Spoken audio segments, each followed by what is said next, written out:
Thank you for downloading the Barbecue Central Show. The Barbecue Central Show is supported in part by these great sponsors. The Barbecue Guru, makers of automatic pit temperature control devices and barbecue pits. Their website is thebbqguru.com. Also, Butcher Barbecue, maker of injections, rubs, and sauces. Their website is butcherbbq.com. And by Big Papa Smokers, your one-stop online shop for anything in the barbecue and grilling industry, to include World Championship winning rubs. Their website, bigpapasmokers.com. And by Cook Shack, maker of pellet and electric cookers. You can visit them at cookshack.com. Also, Chops Power Injector System. 3 different size injectors to choose from. Find out more at barbecuekansascity.com, and that's barbecue, BARBEQUE. And by Pit Barrel Cooker, one of the most unique and versatile cookers out there on the market. Visit them at pitbarrelcooker.com. And by Smithfield, the biggest name in pork, bringing you great opportunities this barbecue season. Get smoking with Smithfield and their grant program and committed cooks program. Learn more at smokinwithsmithfield.com. And by Green Mountain Grills, some of the finest pellet cookers on the market. Their website, greenmountaingrills.com. Also by Cookin' Pellets, manufacturer of wood pellets to fire wood pellet cookers. Their website is cookinpellets.com. You can also purchase on Amazon.com as well. And finally, by Unknown Barbecue Supply, makers of lid hinges, chimney grillers, and much more. You can visit their website, unknownbbq.com/shop. Hi, this is Jeff Richards, Columbus, Ohio. You're listening to Barbecue Central. So to get that perfect barbecue, you use wood. Are you sure it's safe? Whatever. We put the lighter fluid on, strike the match, and... Oh, should we call the fire department? That might be a good idea.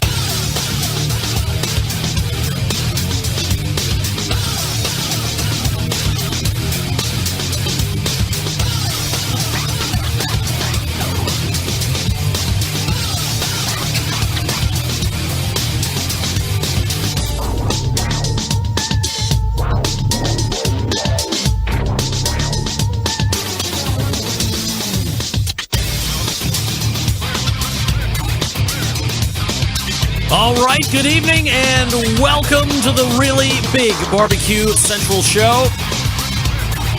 This is the show that talks about all things important in the world of barbecue and grilling. We originate from the Rock and Roll Hall of Fame city of Cleveland, Ohio. It is the barbecue capital of the North Coast. Of course, I'm your program host, Greg Rempe. Happy to have you aboard here on your Tuesday evening. Oh, yeah. We got a beauty plan for you, ladies and gentlemen.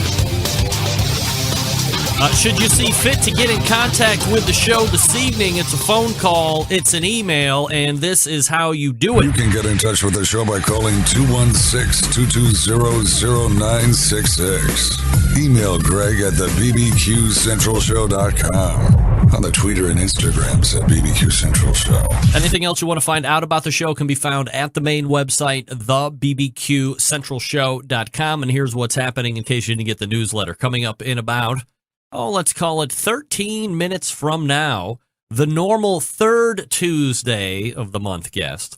Now, in the fourth Tuesday, you would recall, if you're a fan of the show, if you watched last week, Max Good bumped up from the normal fourth slot to the third. We bumped Stephen Raichlen back from 3 to 4 per his request, and filling that, as he so eloquently does, Stephen Raichlen, barbecuebible.com, his website, of course, and we're going to be talking a lot about this. This is a new book. I got it in the mail. I don't know if anybody else got it in the mail. It's Stephen Reichlen's Barbecue Sauces, Rubs, and Marinades. And as we had touched on previously, it's like version 2.0. So excited to talk to him a little bit more in depth about that. And then, of course, there's a number of topics that we'll be talking with Stephen about. Namely, Father's Day stuff. That's coming up. Mother's Day a couple weeks ago. And now, of course, it is the father's turn. Thank you, Willis. It is the water. Forgot that. It's the father's turn in June, so we'll talk about a handful of decent gift ideas that you might want to be thinking about getting dear old dad, or for yourself if you are a dad, or for yourself because of your dad, and for your dad who was part of the team that had you. And then we'll also maybe talk about Father's Day recipes, some other items as well. Great email from a listener. We missed even, I believe it was last month altogether, so it would have been the previous month to that. And it was a write-in after the fact. He had made some reference to PBS. That was right after there was a lot of new policy and procedure being released from the White House, and this question was unique in its timeliness, and I just ran out of time, didn't get a chance to ask Stephen, so we'll talk about it when he gets on the show. And then at 9:35, he was on the show, not a year ago, but not too far away from a year ago. He is the head food critic / food writer for Cleveland Scene magazine, which is CLEVE, clevescene.com. Wrote a great article about this show. Doug Trattner will be joining us. We'll be visiting a few different topics with Doug during our time together. We'll get an update on what the Cleveland barbecue scene looks like currently as compared to almost a year ago. And then we'll also talk about a trip that he took down to Texas recently and kind of how that whole scene differs from a lot of other places. I mean, we'll obviously talk a lot about the Cleveland scene and how it differs, but you know, there's a whole different business model that exists down in Texas and I believe in parts in Oklahoma that really doesn't exist anywhere else. And I'll just tease it like that, and we'll pick it up when we talk with Doug Trattner at 9:35, and then we'll move into the second hour. At 10:14, as promised, he was on a month ago, and we were talking about dirty smoke and barbecue across different lands. He is the first full-time barbecue editor in the country, writes for Texas Monthly, tmbbq.com. Daniel Vaughn is in.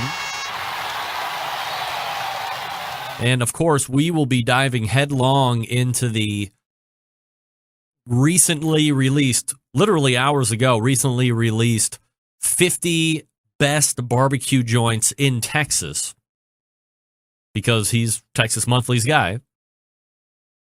And I don't think it's just him. There's a team of people that collaborate on this list. We'll get more into that as well during the segment. But they rank top 10, and then there's 40 other ones. So lots of different nuances and stuff to talk about with Daniel Vaughn when he shows up at 10:14. And then to close the show this evening, one of the hottest things going right now is the SCA, the Steak Cook-Off Association, growing by leaps and bounds. Lots more competition showing up. People getting very excited to spend, in comparison to some other stuff, a small amount of money, not a huge time investment, for a chance to win real cash. And we'll catch up with one of the founders, Brett Gallaway, Steak Cook-Off Association. So there you have it. Stephen Raichlen coming up next, Doug Trattner after him, Daniel Vaughn at 10:14, and Brett Gallaway to close the show. All right, to let everybody know that the show is on, live, local, and late breaking. Send them to the Facebook page if you would like to. You could also send them over to OutdoorCookingChannel.com, longtime video syndication partner of this show.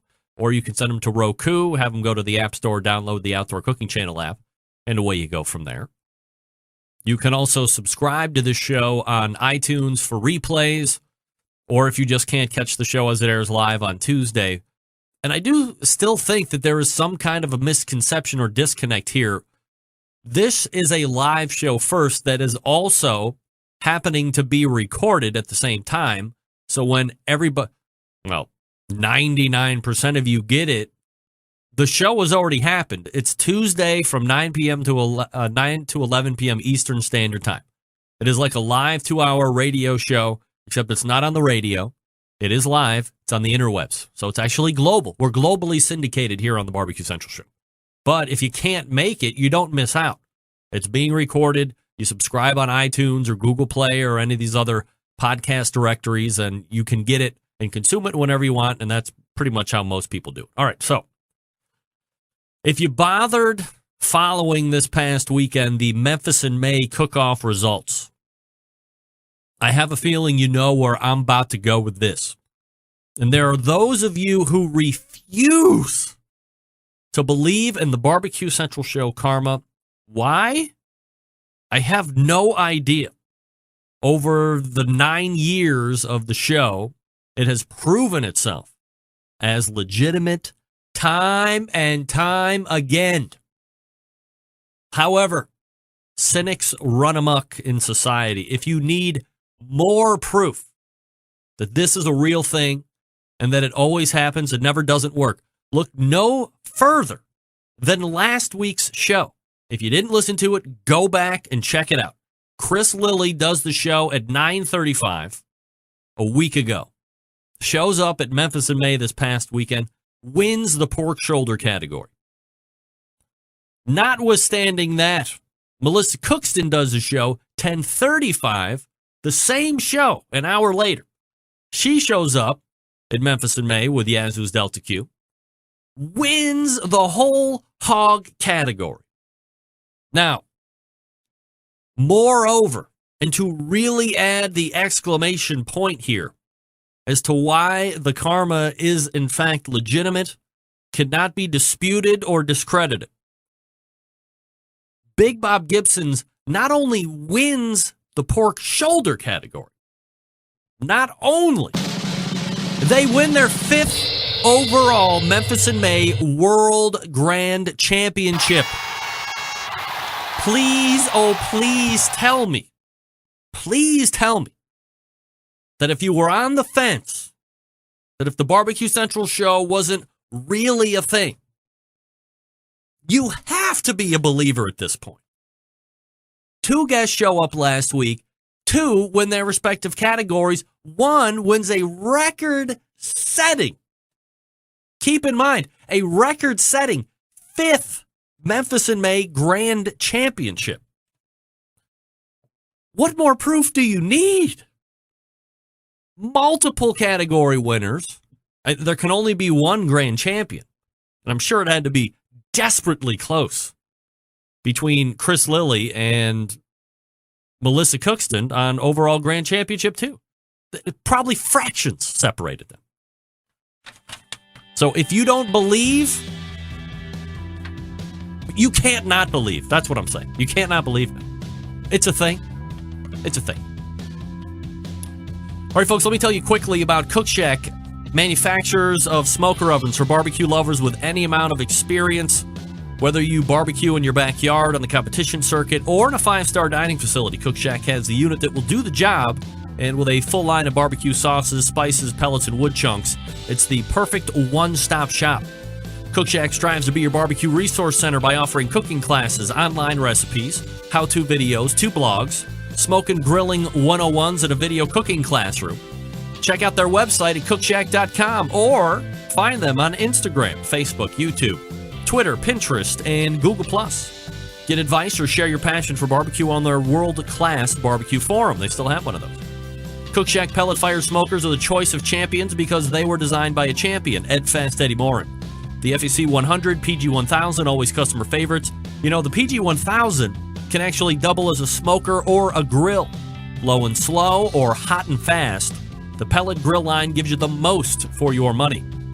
By the way, Cook Shack residential electric smokers, they do make those as well. The #1 smoker in the industry. High quality means high durability and versatility. Anything you can cook in your oven, you can make in a Cook Shack. Passion and dedication drives Cook Shack's manufacturing, with quality always being the top priority. Get the best in barbecue since 1962.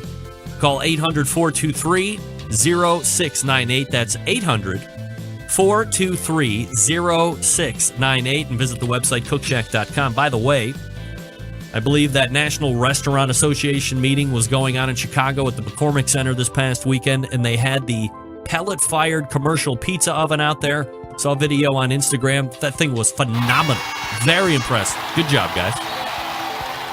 Now, when's that residential model coming out for all of us? That's what we want. Hey, I want to mention real quick, too, because I did get some pictures of it. Basic Patrick team was in battle this past weekend, and they were able, with the help of Don G, Loyal Central A, Patrick and Don, wearing horse meat t-shirts, snag a RGC. Way to go, Basic Patrick. The new Wendy, Don G, as they were calling him.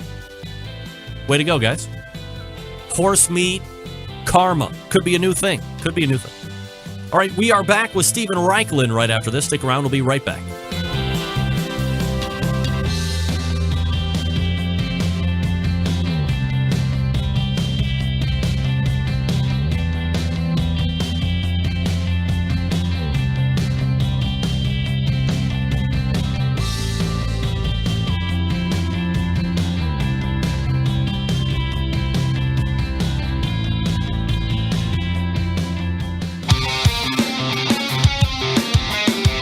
Broadcasting live from the BBQ Central Radio Network studios in Cleveland, Ohio.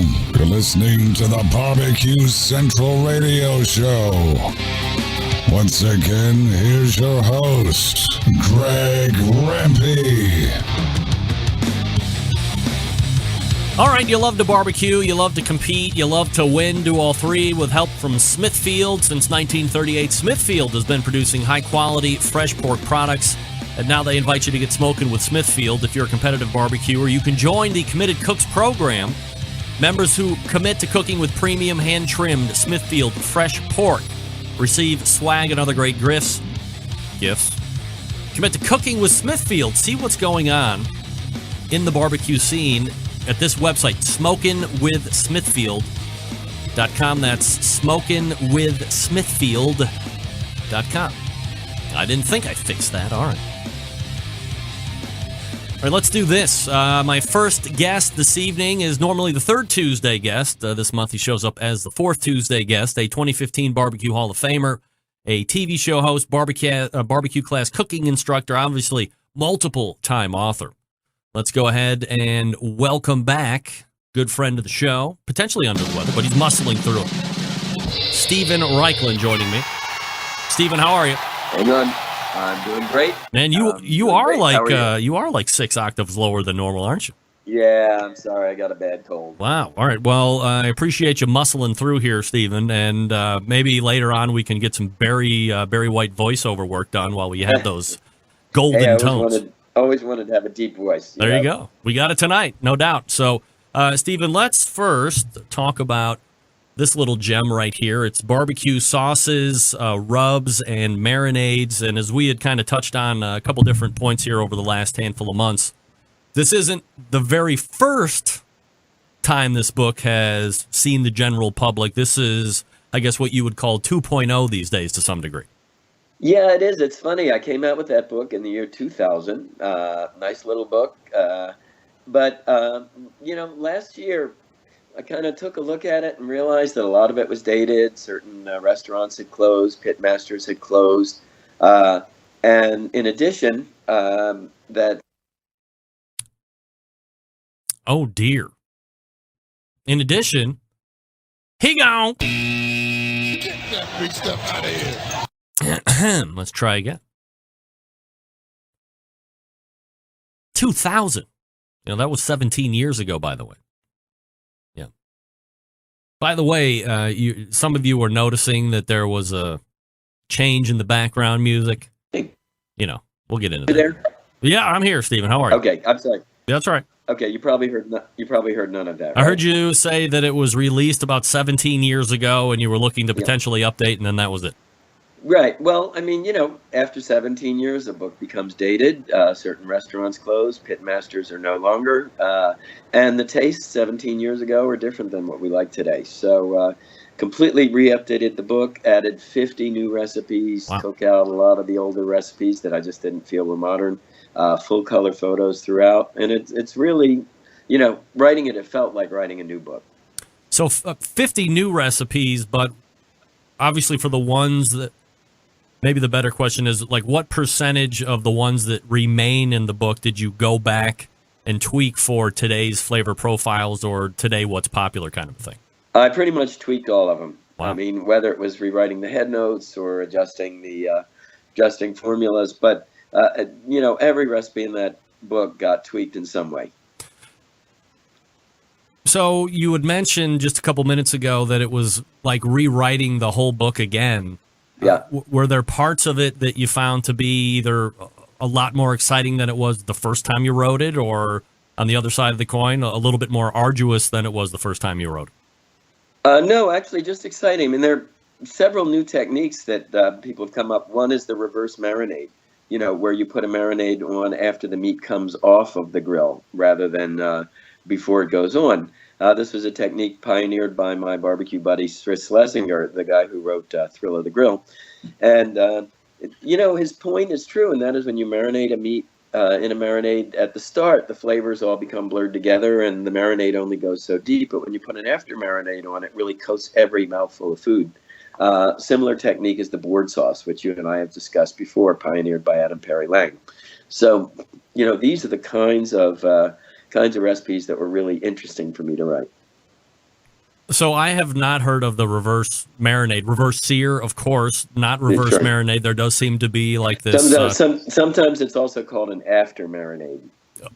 Okay, so I haven't heard of that either. I mean, so similar idea as far as putting it together and the ingredients, and you're just doing it literally after, or is there some difference in ingredients to make it work the best?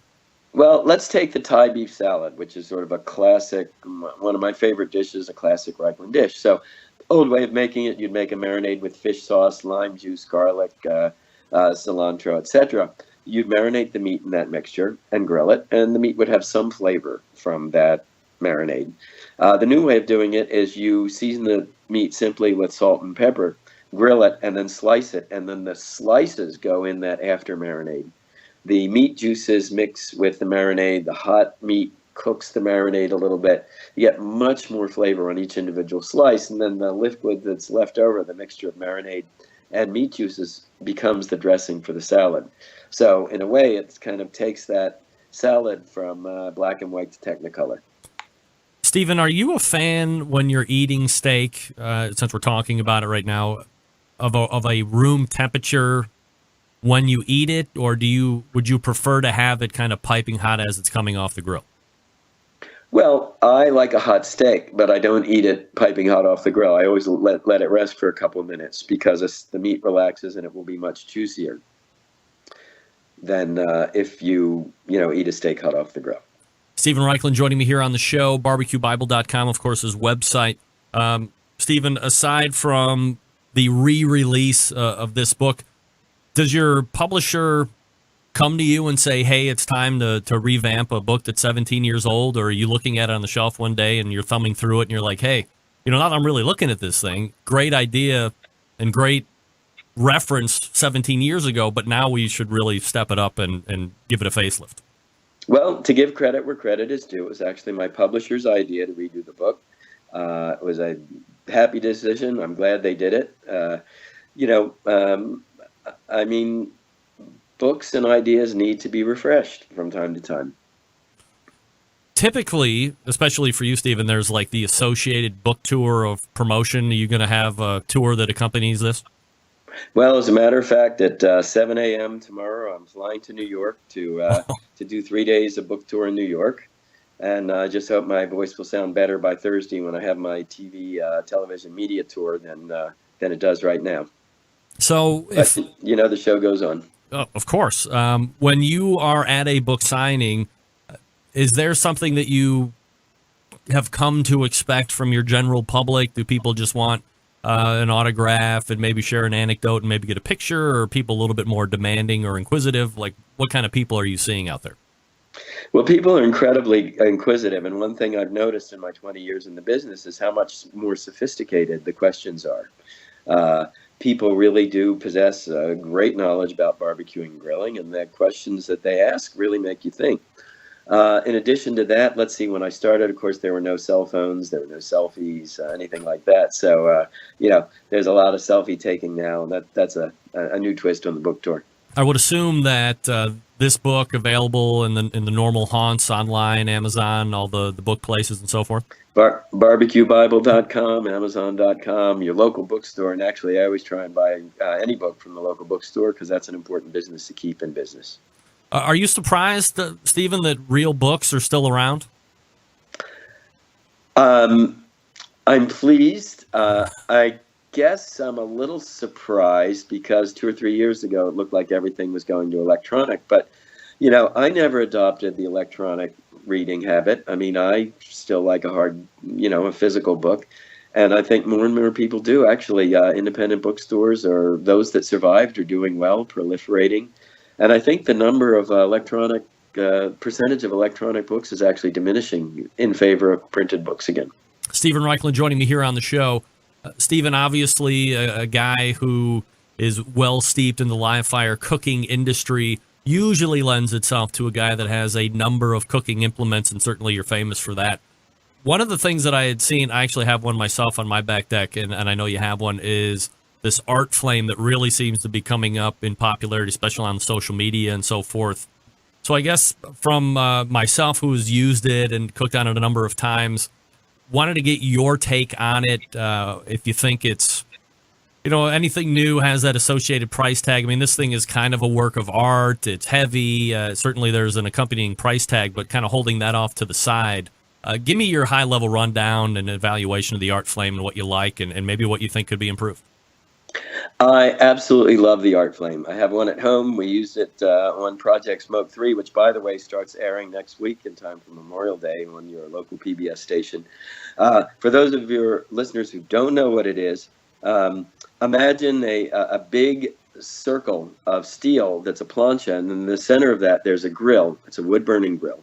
So you get the advantages of both cooking on a plancha, which is great for fragile fish, lets you do things like eggs, which you can't do on a grill, and then you've got a wood-burning grill. So what I like to do in the art flame is if I'm cooking a delicate fish, I'll start it on the plancha. Okay, plancha is a fancy word for griddle. I'll start it on the griddle section. Once it's firm, I'll move it over to the wood-burning grill section to infuse it with wood smoke. It's funny, I've been in this business a long time, and for the invention of a totally new grill with a totally new technology, that doesn't happen very often. But the art flame does it. Another point I'd like to make about it, the big ones are expensive. They have recently come out with an insert for a Weber kettle grill that gives you the same plancha merging into wood burning grill in the center. And I think that's very reasonably priced, and it's a very cool attachment. When you are starting a fire in the art flame, do you have a method that that seems to work best for you? I do. I light a chimney full of charcoal. I dump the charcoal in the firebox, and then I put the wood on top of it. All right, easy enough. And then you just add a stick here or there to kind of maintain whatever temperatures you're looking for, and then scoot the coals around? Absolutely. Well, you don't really even need to scoot the coals around, because the way that firebox works is that the heat is conducted throughout the firebox. All right, Stephen Raichlen joining me here on the show. Stephen, coincidentally, there seems to be a running Texas theme through the balance of the show here for whatever reason, and I wanted to get your take on this since I kind of realized that before we got on air. You've spent a lot of time in all of the barbecue places, not only in this country, but around the world. Texas has seen an increasing amount of popularity here over the last, let's say, 5 or 6 years, certainly known as a barbecue mecca, no doubt about it, over its time, but it really seems to have gained a lot of popularity here recently. So my question to you is this: someone who's been down there, you visited the best places all over the country and Texas, is there more hype than really is deserved for Texas barbecue, or can you not heap enough praise on what's happening down there right now? Well, Texas is definitely one of the major regions of barbecue in the U.S. Am I going to say Texas is better than Kansas City and the surrounding areas? No, of course not. Texas is primarily known for beef. I think what's remarkable about Texas, it's the real deal. All of the pits burn wood. They're big pits. They're burning logs. Interesting, burning oak for the most part, not mesquite, contrary to popular opinion. Some of the best brisket in the world comes out of Texas. I'm thinking of Aaron Franklin or John Lewis or Pecan Lodge.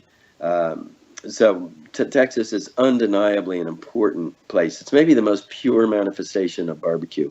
But one region you might look at that certainly doesn't figure among the classical canon is Brooklyn. I mean, Brooklyn has New York in general has some amazing barbecue. Really? So, yeah, absolutely. Like Hometown Barbecue in Red Hook, or Brisket Town, or Mighty Quinn's in Manhattan. I mean, there's some fabulous barbecue in the New York area, too. Stephen, one of the things I like to talk to you about, especially when we're in this time of the season, is kind of those beginner tips and things to refresh somebody that might just be finding the show or just might be getting into live fire cooking. And you had a great post on your blog not too long ago, and it was called Tips from Barbecue Boot Camp. And I was wondering if you could kind of hit a few of those to get people up to speed. Well, I think the most important thing is to learn to control your fire, not have you control it. And for all too many of us, when we start, we sort of light the grill, we throw the food on, and hope and pray somehow that it will cook without burning. It's very important to know about zoned fires. When you're working with charcoal, you have your charcoal kind of tiered to one side. So you've got a hot zone for searing, a medium zone for cooking. Super important, a safety zone, at least 25 or 30% of your grill fire free. So you've got a safe place to move the food if it starts to burn. Same thing with a gas grill, good grill hygiene, that's really important. Start with a hot grill grate, clean it either with a stiff wire brush or wooden scraper, and oil it with either a folded paper towel dipped in oil or half onion dipped in oil and drawn across the bars of the grate. That's really important. Use an instant read meat thermometer to check for doneness. That's super important for large cuts of meat. I think you can still wing it. You can still use the poke test on steaks and such. What else is important? If you want to add a smoke flavor, using wood, using hardwood chunks or hardwood chips. I'm of the soak the chip school if I'm looking for a long, slow smoke barbecue style. But if I want a kind of a lighter wood flavor like you would get in Mediterranean or South American wood grilling, I put the wood unsoaked right on the fire.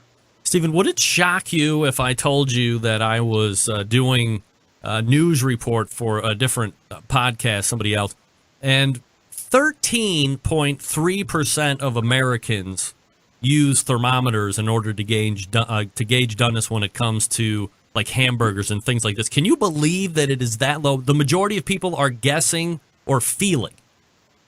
Well, I guess I'm not surprised, but It's scary, I think. It is a little scary, but I would urge people, it's a good idea to do that. Stephen, let me ask you a question here. I wanted to make sure I have enough time for this, and if we have some left over, I'll get into some other topics here. But we missed last month, but the month before that, there was a lot of policy and stuff being handed out through the White House. And one of the things was in reference to PBS. And John from Boise, Idaho, wrote in and said, I'd be curious to know if Stephen Raichlen is concerned about the president's threat to stop funding PBS. And then he goes on to say he knows it's political, but it was also topical then. I think it's also topical now, and you're obviously on PBS, so I was kind of wondering what your thoughts are on that.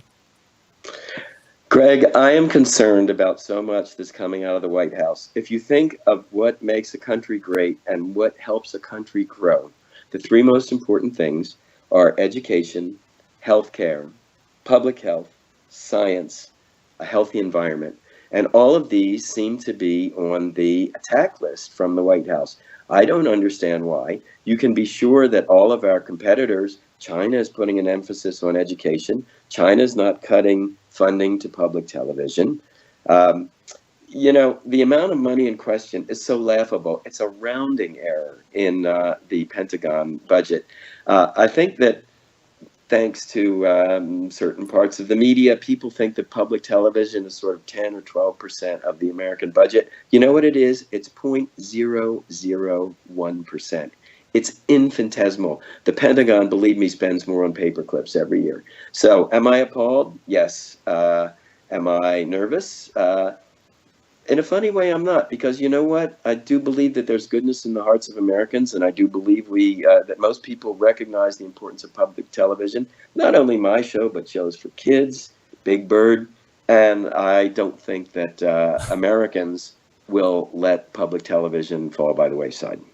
Stephen Raichlen. There you go. So I probably just alienated half of your listeners, but. Well, hey, I would much rather have a guest that has an opinion instead of easily skirting the topic and not giving a point of view. So certainly I appreciate that if nobody else does, and I know a lot of people do. Stephen Raichlen joins me the third Tuesday of every month, although this is the fourth. We will get it all squared up here next month. And as always, Stephen, really appreciate the time. Thanks so much. Hey, thank you. Great talking to you. Bye-bye. You got it. There he is, Stephen Raichlen. Might I say muscling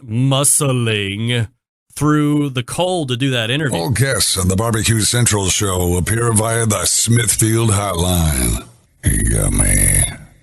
And as I said, not afraid to give an opinion on public TV because, and I did kind of forget about that. I was going back through outlines that I keep, and I'm like, hey, look at that. That was a great question from 2 months ago. Because, again, last month, of course, we missed him. So there you go. Let me go back through. John Dawson, John Dawson weighing in. Remps, isn't an after marinade called a glaze or finishing sauce? Sounds like a distinction without a difference. Oh, good question. Maybe I will ask him that next month when we get in there. We'll see. We'll see. All right, folks. Chops Power Injector Systems. That's right. The NBBQA 2015, 2016, 2017. 3-time Tool of the Year. Backyard cooks to the catering, restaurant chefs. A power injector is right for you. 3 different sizes. First, the number one seller is the half-gallon Chops Power Injector System. Is designed for the competition guy or gal or to pump up the backyard warrior. So easy to use, right? Clean it, fill it, pump it, away you go. If you have just one brisket or pork shoulder to do, you don't need to fill it all the way up. Just put in what you need. It will use it all. It comes with 14-gauge needles, 2 replacement plastic needle adapters, 3 plug screws, and a needle protector.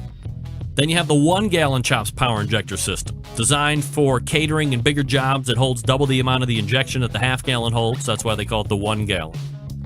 Some use it in competitions, like when you're doing the Memphis and May whole hog, or maybe you're doing 10 shoulders to find that perfect one. This one comes with all of the same stuff that the half-gallon unit comes with, $120, plus you pay shipping anywhere. The newest one is the Chops Full Power Injector System. It's the electric, commercial, and competition Big Daddy. It's not a holding tank, but a 3.5-foot pickup tube that you can put in any size container, from a few ounces to a 55-gallon drum. It was designed for Chef Rob at the best barbecue restaurant in Kansas City. He said time and time again that with the Chops Full Power Injector System, his briskets are better than ever. It comes with metal needle adapters, 14-gauge needles, 3-inch 12-gauge needles, 2-inch 11.5-gauge needles, 3 plug screws, a needle protector, $325 plus shipping. A number of the top pit masters in the world are using Chops Power Injector Systems every day to make their barbecue better than the rest. Here's the thing. We live in a foodie world. You got to have flavor in every bite. This is how you do it, and do it fast. So you visit this website and then rake the rewards. Barbecue Kansas City, BARBEQUE. BARBEQUE, barbecuekansascity.com. That's barbecuekansascity.com, and get your hands on the 3-time NBBQA Tool of the Year. Not me, the Chops Power Injector System. All right, we're back with Doug Trattner right after this. Stick around, we'll be right back.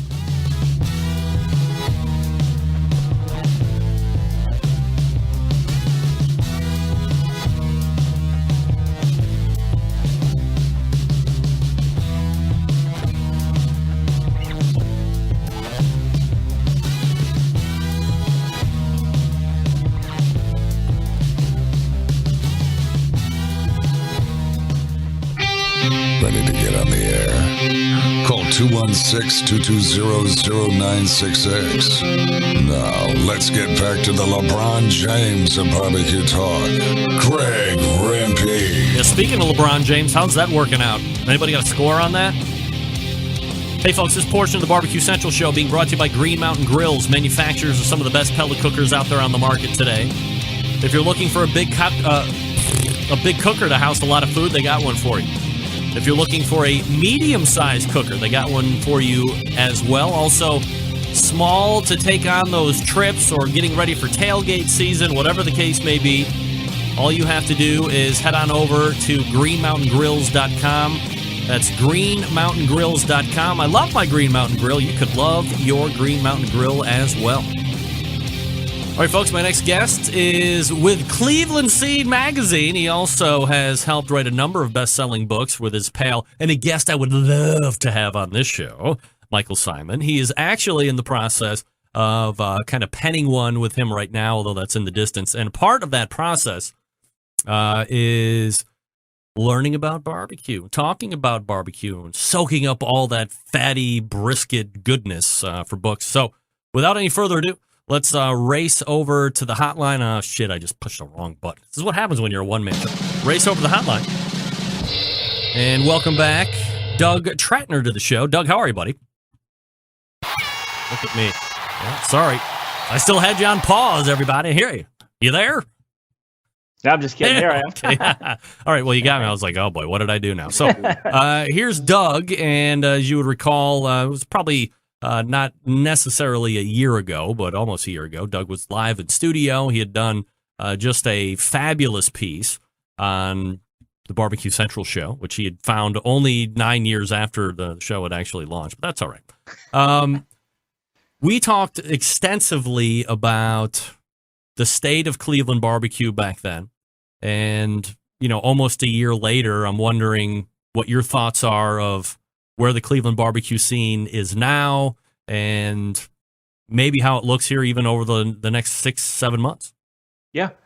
Well, I mean, the reason why I never found you, it took me so long to find you, was the fact that we really didn't have much of a barbecue scene going on here. I'll admit that I wasn't that deep into it because I had been to all the places Cleveland has had, forever and ever. And, Yep. Not to denigrate those places. They're wonderful places. They offer great food and great service, and they're uniquely Cleveland spots. It's just that they'd been around so long, and that's kind of, the rough part of a job like mine, where it's you come in and it's like, what's next, what's new, what's tomorrow, what's next month, and what's next year. It's not so much the places that have been doing it for 40 years, although, of course, I do go back and check out the classics. But even since we talked about a year, 14, 15 months ago, so much has happened. So much was happening at that time. Obviously, it's night and day from what's going on today in Cleveland to what was, even here 5 years ago, certainly 10 years ago. Oh, yeah. We're in the middle of the country. It's the same thing that happens with most trends. It takes a little while to get here to us. The same thing that's, happened across the country over the past decade is happening in Cleveland now. Barbecue, as I don't need to tell you, is one of the hottest things going across the country, not just here, not just in Texas, not just in New York, but everywhere. And, Cleveland is finally catching up. We have young chefs who had fallen in love with barbecue probably 5-10 years ago, have been studying it, doing it in their garage, their backyard, and finally, getting to the point where they're opening restaurants, and we're all benefiting from that. Do you think when you have a fad or a craze or a trend get to different areas of the country where they're not normally considered to be meccas, so we'll say Cleveland is one of those areas for barbecue. Yeah. To me, it seems like there's still few that really seem to pump out the high quality stuff. And you see a lot of entrants in, and maybe they never really get to open or they fade rather quickly. Do you find that that's kind of happening with the barbecue scene up here? Yeah, and it's troublesome because it goes both ways, right? So not only are we seeing operators that are coming out now who maybe shouldn't yet at this point open a place, but the dining public also doesn't really get barbecue, as say folks, from historically barbecue regions, whether it's the Carolinas or it's Texas or it's Casey, you name it. The folks here grew up on things that were very different from the things people are doing today. So, they still expect their ribs, to fall, the meat to fall off the bone. They expect, things to be covered in sauce. I'm going to get beat up for saying that, people really just don't get it. But a lot of people don't get it because I didn't get it, until I started really traveling the country and tasting the world's best barbecue. I didn't get it. And there's no reason they should get it if they haven't done the same thing, because we didn't grow up eating that kind of food. So we really don't know what, incredible beef brisket is supposed to be like, or pork ribs, or pulled pork, or chopped pork, or whole hog. These are the things that they're wonderful. And it's a fun thing to learn, right? So it goes both ways. Yeah. No, it's wonderful to learn. For sure. Yeah, it's a fun, it beats studying for the bar exam, right? Traveling around eating barbecue. But like I said, there's a learning curve. There is with every cuisine, whether it's Korean barbecue or ramen or fried chicken or anything. The first one into the market has a lot of, heavy lifting to do to kind of push the consumer along with them. Doug Trattner joining me here on the show. Clevescene.com is where you can find some of his writings in the food, or is it Eat? Is that what the menu tab is? Eat. Eat. You can check out Doug.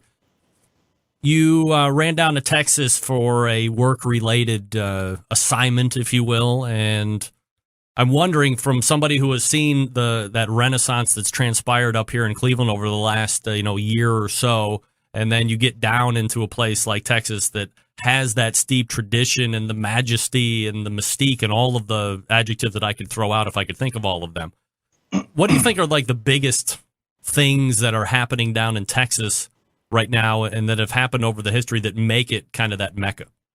Well, before we get to that, I'll tell you what one of the best and brightest takeaways I got from going to Austin, where, as you know, they open barbecue joints every week, it seems. And people here in Cleveland say, oh, my gosh, we have Mabel's, we have Proper Pig, we have barbecue, Woodstock, rib sticks, we got Smoke and Q's, about to open. We got an Ohio City. So people say to me, oh, my God, we've got to be saturated with barbecue, right? And you go to a place like Austin and you say, oh, my God, we are not even close to the number and the per capita. And, so I'm not saying quality. I'm saying, there is a lot of room. As they say, there's always room for a good whatever that next word is, whether it's beer or barbecue or pizza, whatever. There's always room for quality, and Cleveland has a lot of room to grow in the barbecue scene. That's the biggest takeaway I got from going out there. People are standing in line all morning. I don't know if these people have jobs. I don't know if I'm looking at tourists, but you'll walk by La Barbecue or Franklin's or you name it, and people are standing in line at 9 a.m. to get some brisket, hopefully by 11. So it's interesting to see. I walked around. I stayed in a really funky part of town, East Austin, and you walk by all those places all day long, and there's people lining up for barbecue. It's amazing. It's hard to find a real restaurant in Austin. They're all trailers where you kind of walk up and get your food and go sit down. But it's lovely to kind of experiment, going around the country to try different things. And Austin was it was an eye opener for sure. I mean, I got to eat at Black's Barbecue in Lockhart, Texas, where if you're calling Texas the barbecue capital of the world, you call Central Texas the barbecue capital of Texas. You call Lockhart, the capital of Central Texas. So to go to a place like Black's that has such an incredible history. I mean, we're talking about 1932, doing it the same way for generations. It was really just eye-opening, and to be able to spend some time with a family like the Blacks, and to be able to kind of walk on the other side of the counter and see how they do things and see how they've done things, and see the passion and the family has, and the quality of barbecue. It was just really an excellent experience. I can't wait to go back to Austin. I ate at Black's in Lockhart and Austin and San Marcos. I tried all three different ones because I was spending some time with that family. So I didn't get to eat. I also didn't have the time to wait in line, but I didn't get to eat at Franklin's or La Barbecue or all the other great ones. I want to go back and do that. But what a fun city. And the craft beer scene is great there too. Do you think being able to learn about a story like the Blacks, there's you name it, there's probably 100 people that have a similar story or have a similar tradition down there in Texas. Do you find that getting behind the counter, seeing what they're doing, seeing that it's the same thing as it had passed generation to generation, makes the quality of the food as you're eating it seem a little bit more better? Did I say more better? A little bit better? I'll let it pass. Thank you. Absolutely. I mean, and it also kind of, I don't know, it kind of, pulling the curtain away on certain things is not always a good thing, right? You don't want to go to your favorite shot and beer place in the light of day, because you'll see things, you'll never wipe from your memory. And a lot of restaurants, it's the same thing. You don't want to go back there and see how they do things. But to go to places like Black's and those places, and heck, the Franklin's and La Barbecue, you can kind of peek around the corner pretty easily and see how they're doing things. They've got nothing to hide. These, you don't hide a massive, offset smoker somewhere, and it's not like a microwave, right? There's stacks of wood, there's smoke, there's people. So you get to see the process. You get to see that there are no shortcuts. There's no way to do shortcuts with this stuff. So getting to see the process and the people who have done it all the time is I think kind of, it just It validates, the cuisine. It lets you know there's really no secrets. It's just hard work.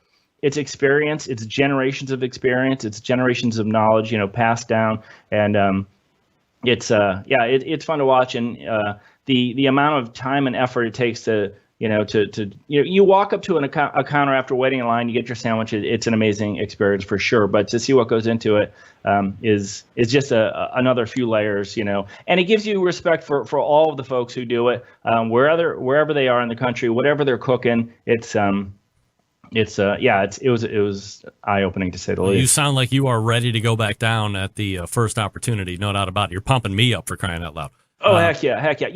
It always bums me out to leave a place knowing that, you can only do so much. And I'm of the feeling that I would rather spend more time in a place than run all over town trying to, hit a zillion places. I want to go there and experience that place enough so that I don't feel like I need to go back there the next time, unless, of course, I choose to. But, to be able to kind of spend some time in a city doing a few things that you've picked and researched is the way I like to travel.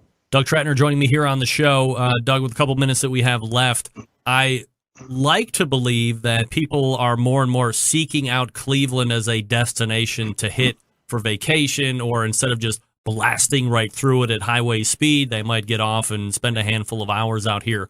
Nobody knows better than you the trendy places, the cool places, the spots you need to hit if you come here, and it's not like the tourist trap like Geno's Steaks, although I fell for that when I was in Philly a month or two ago. And it was good, by the way. I mean, sometimes the tourist traps are actually good. Well, they're busy for a reason. They're tourist traps for a reason when they get started. But at the end of the day, it's like barbecue, right? In Austin or wherever it is, you can go to a different place and get barbecue that is probably just as good without waiting in line. I'm sure it's the same with cheesesteaks. You go a block off the main drag, you're going to eat cheesesteaks, or pork sandwiches that are just as good without the line. Right. So talk to me about places you would want to hit in Cleveland if you're going to be making the trip up here for whatever reason. Yeah, I always say when people ask me, and of course I get this question all the time, where should I eat? And I say, who are you going with? Is it grandma, or is it your hip friends from Portland? What part of town you're going to be in? How much money you want to spend? But that said, I think Banter is one of the funnest new places to open in the past couple of years. It's super unique. It's like you do feel like you're in Toronto or a different city. You walk in, it's a bottle shop, so that means you can go to the coolers filled with bottles of wine and bottles of beer and kind of shop retail style, bring them back to your table and enjoy them. But they also have great beer on tap, great wine by the glass, and they do sausages and poutine. It's a very limited menu. They do a few things, do it right. Poutine, as we know, French fries, gravy, cheese curds. They also sell those cheese curds deep fried, best snack in town. Wow. So that's a fun place in Detroit Shoreway, and that's a great neighborhood. One of the kind of up-and-coming neighborhoods of Cleveland, if you will. If people haven't been back to Cleveland for a while, haven't been to that neighborhood, it's a great place to kind of see what's going on over there on the near west side of Cleveland. A little closer to home, also near west side, Ohio City. Obviously a great place for craft beer. Ton of places to kind of hop around the street and try at least 5 or 6 different beers from different places. But when it's time to eat, I say go to Black Pig. It's one of those he's one of the best chefs in town. Mike Nowak is, and doesn't get a lot of. He gets credit. He doesn't. It's not a buzzy place all the time. We're talking about just a sweet little spot in Ohio City, and we're obviously named Black Pig. We're talking about a pork-driven kind of bistro menu, elegant, smaller plates, really refined service, but not too formal, not too stuffy. Killer place. And one of my all-time favorite places, right around the corner from me, I'm in Cleveland Heights, over at Shaker Square, a place called Edwin's. And Edwin's is one of the most unique restaurants in the country in that they train ex-cons to work in fine dining. So they are taking people who, might not have a job, getting out, and they teach them a skill, front of the house, back of the house. It also happens to be one of the best restaurants in Cleveland, which is, a lot of these training programs in other cities tend to be less ambitious in their fare. We're talking about fine French food and a really nice atmosphere. Things like, escargot, frog legs, rabbit pie, duck confit, and pressed duck. A medieval dish if there ever was one. Carved table side off the carcass of the duck. You take the whole duck, you put it in a press, you squeeze it until all the juices run out, and then you make a lovely sauce with it. So Edwin's is high on my list. And, of course, you cannot end a meal at Edwin's without cheese. They have a glorious cheese cart that comes to you tableside. Load up on all of it. Doug Trattner can be read at clevescene.com. He's my guy here locally. Doug, always appreciate the time. Thanks for coming on, man. Have a great night. Go Cavs. All right, go Cavs. They're really going to need to get it going right about now. They're down by 10 at half, I believe, is the last thing I saw. That's Doug Trattner from Cleveland Scene Magazine, clevescene.com. All right. Let me try and make up some time here. Folks, let me talk to you quickly about Big Papa Smokers, the one-stop shop for anyone interested in barbecue, featuring a comprehensive selection of American-made grills, spices, sauces, accessories, even a kit that gives you everything you need to make a world-class smoker out of a 55-gallon drum. Big Papa's made a name for itself by making an award-winning line of championship rubs, and they've won almost every major barbecue competition, period. They've also banded together with fellow California-based rub company Simply Marvelous to form what has now become known as the West Coast Offense. Defying conventional wisdom, these two California-based rub makers have cornered the market on competitive barbecue and begun to redefine the flavor profiles that cooks from across the country have begun to aim for. They've even created two of their own unique competitions, King of the Smoker, which brings the best of the best in barbecue, and a head-to-head back-to-basics competition. This is unique in the fact that you can't use any devices such as pellet cookers or pit minders, just charcoal wood in your wits to win one of the most high-stakes competitions around. And the other is the Guinea Pig, a cost-controlled event that helps bring in newcomers to the competitive barbecue world. It also features prize distribution all the way down to 10th place in each category, and that helps provide incentive to get new competitors into the world of barbecue.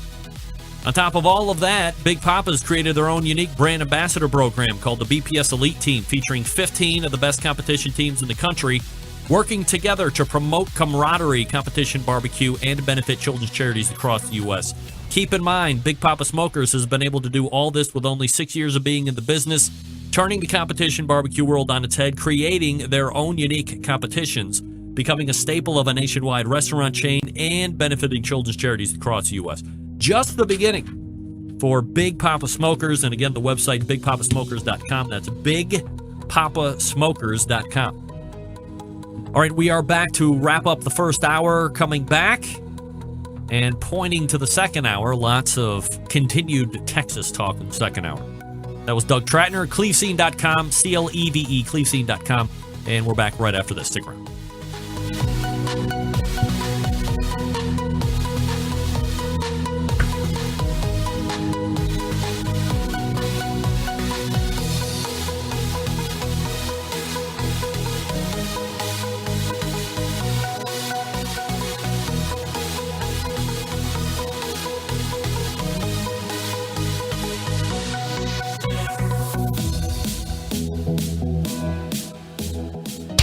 Big name interviews, advice on cooking brisket and ribs, and the only host willing to share his honest opinion on all things important in the world of barbecue. It's the Barbecue Central Show. All right, welcome back. This portion of the show being brought to you by CookinPellets.com, your number one source for quality wood pellets for all your pellet-driven cookers. Visit CookinPellets.com for more information or to purchase. You can also visit Amazon.com to purchase as well. Don't forget that Cookin' Pellets does have their very own app. You can download that and be alerted to great shipping prices and so forth. CookinPellets.com. Check them out. All right, thanks again to Doug Trattner for coming on. Email from Andy Rue. Would serving horse meat in a non-KCBS open meat be ethical?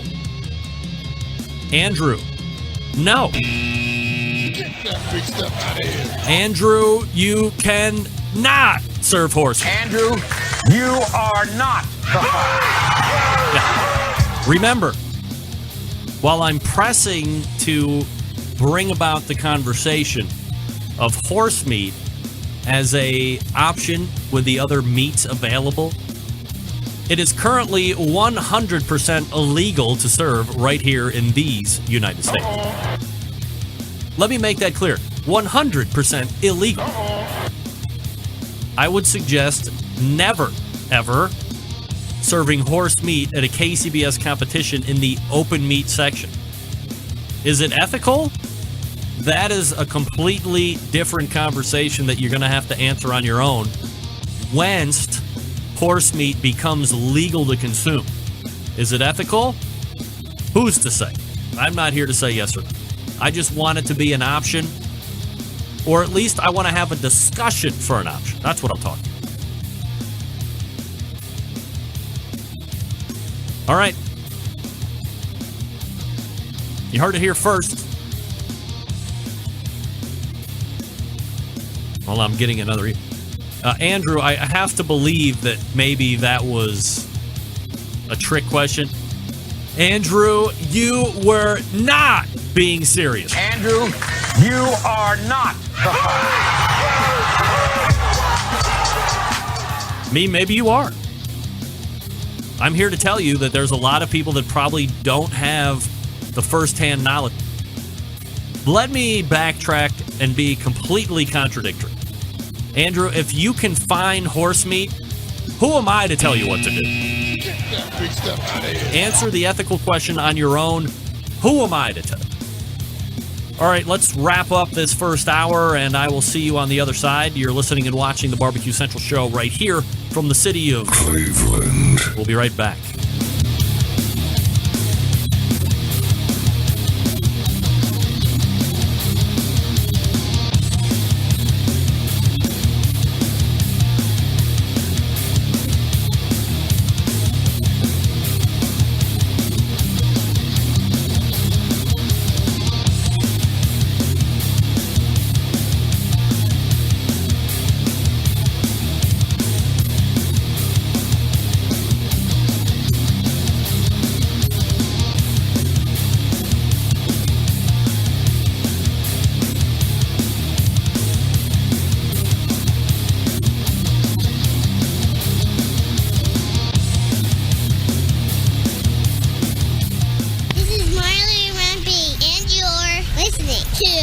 BBQ Central.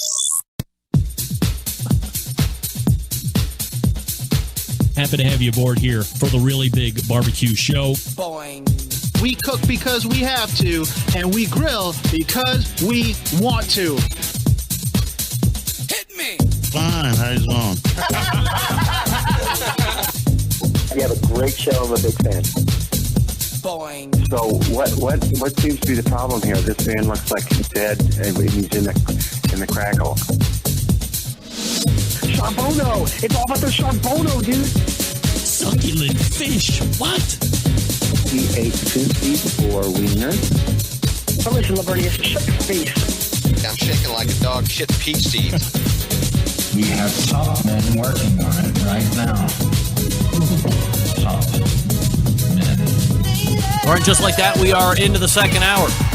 Hey-o, everybody. Hey-o, everybody. Patrick Paquette weighing in on the instant chat. No comments on my horse meat t-shirt so far, but I've only worn it around barbecue competitions. Might wear it to the Restaurant Depot on Friday. Patrick, why aren't you wearing that bitch every day? What? I wear my horse meat t-shirt at least once a week. At least. Have a good night, Don. Maybe barbecue people are a little bit more understanding when they see a horse meat t-shirt than everybody else. Who knows? Right. I mean, not good night, Don. Good night, Wendy. Inside joke. Don G and Double P ripping off an RGC this past weekend. See what I just did there? Still to come on the show tonight, Daniel Vaughn, the Texas Monthly's barbecue editor, at 10:14 and at 10:35. We'll be talking with Brett Gallaway from the Steak Cook-Off Association.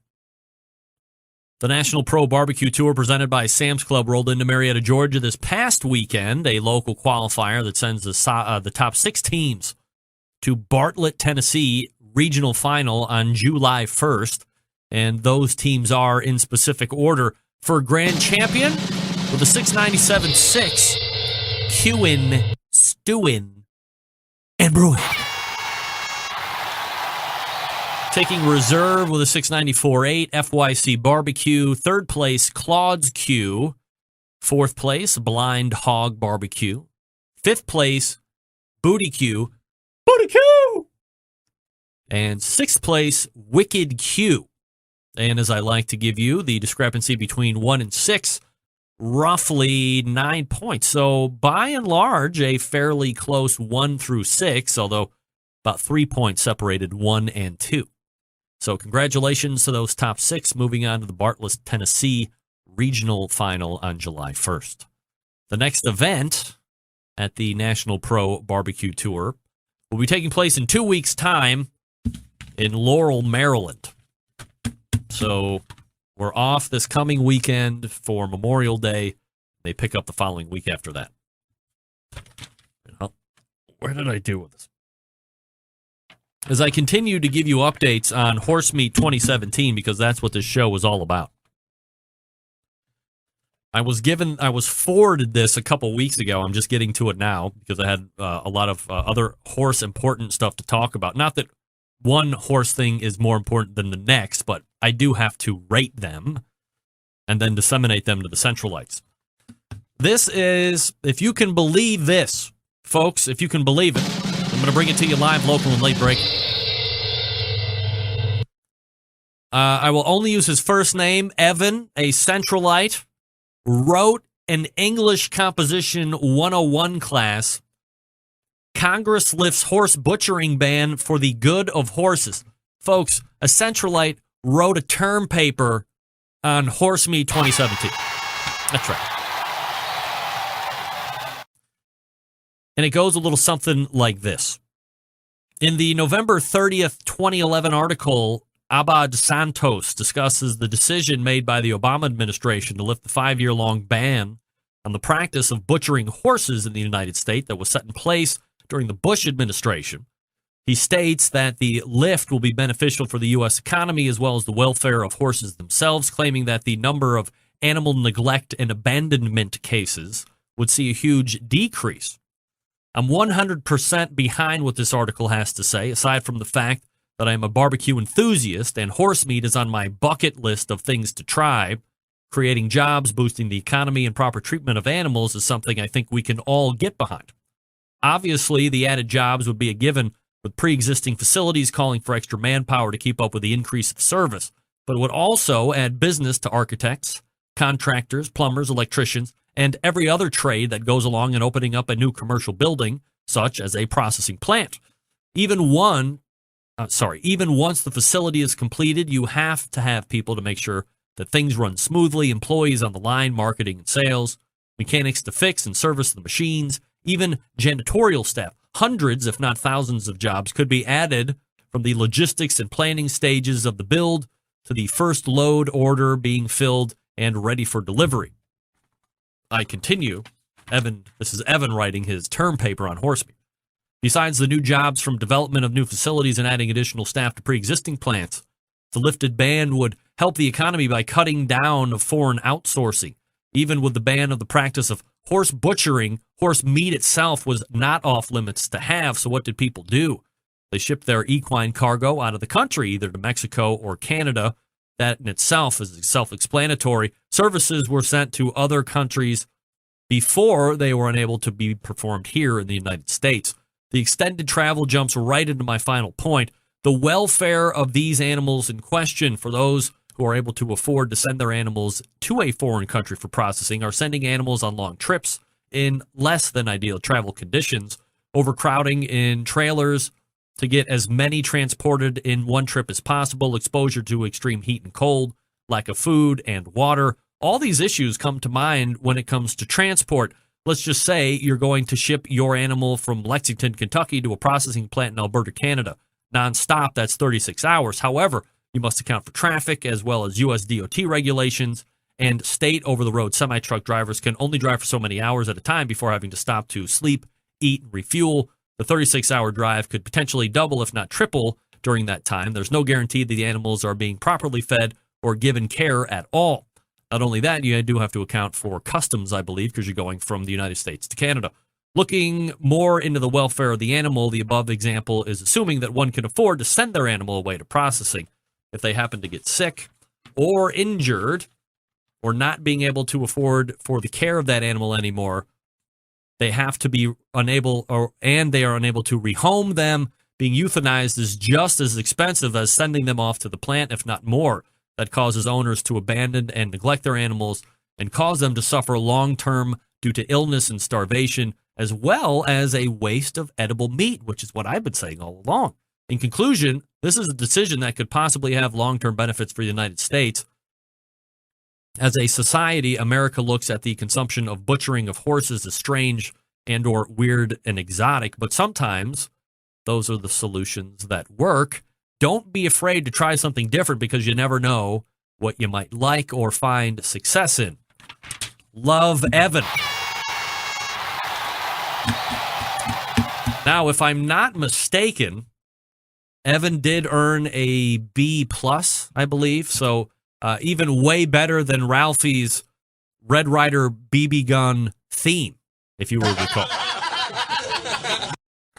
Evan, did you get an A or was it a B? I think it was a B. But he sent me that a couple weeks ago, and I told him, hey, man, I'm all about getting the horse meat updates out. That's a Evan-written essay for a real college class, 101. Barbecue food for you in the instant chat, watching a documentary. The U.S. kills 50,000 wild horses a year. 50,000? What? We do?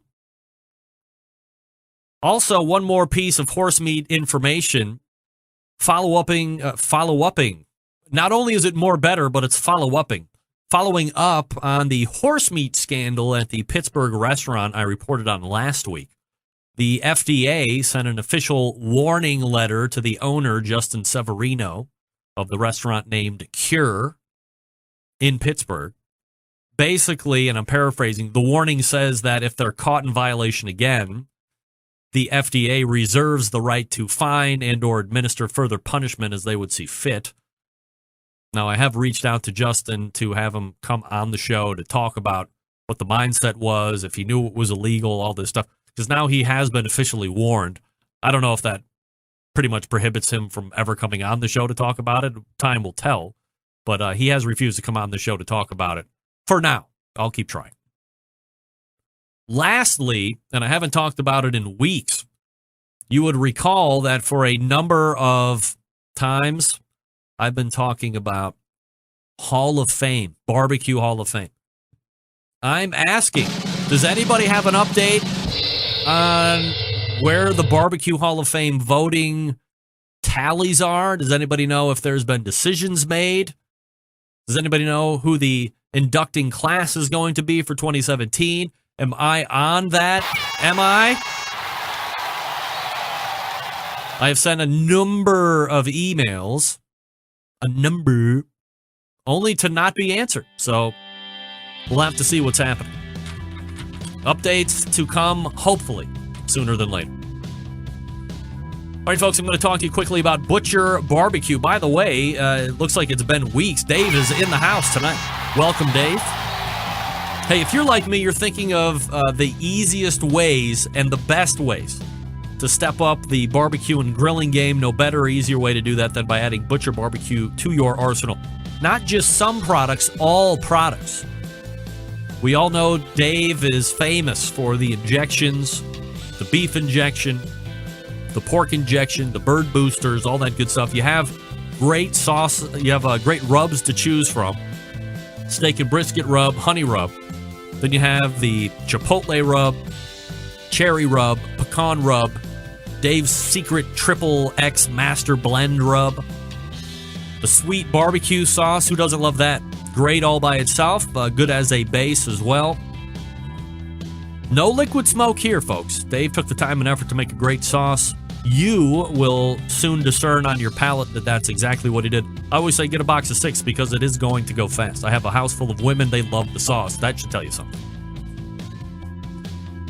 When we talked about injection just a few minutes ago,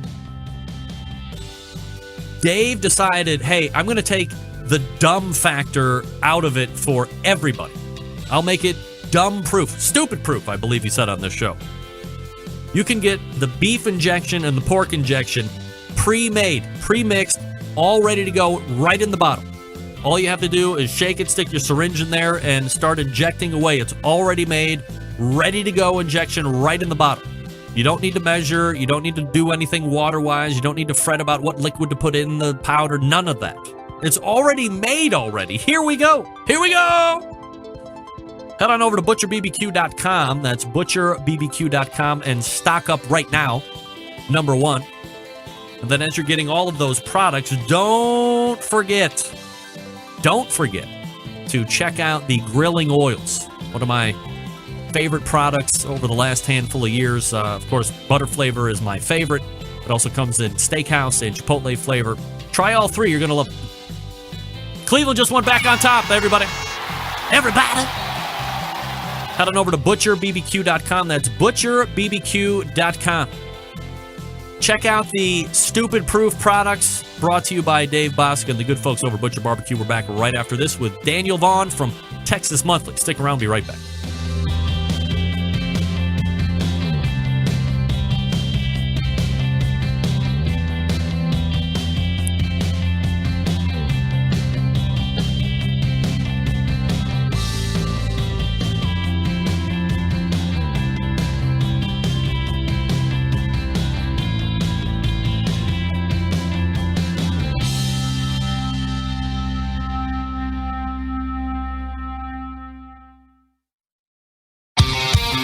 The only show giving you a monthly visit from a doctor of barbecue. A man actually named Meathead. The author of a barbecue Bible. Bloggers, reviewers, competitors, and manufacturers by the dozens. It's the Barbecue Central Show. Once again, here's your host, Greg Rempe. This segment of the show being brought to you by Unknown Smoker Accessories, purveyors of made-in-the-USA stainless steel barbecue and smoker lid hinges, barbecue accessory hangers, rocket hot chimney grillers, and heavy-duty aluminum foil dispensers.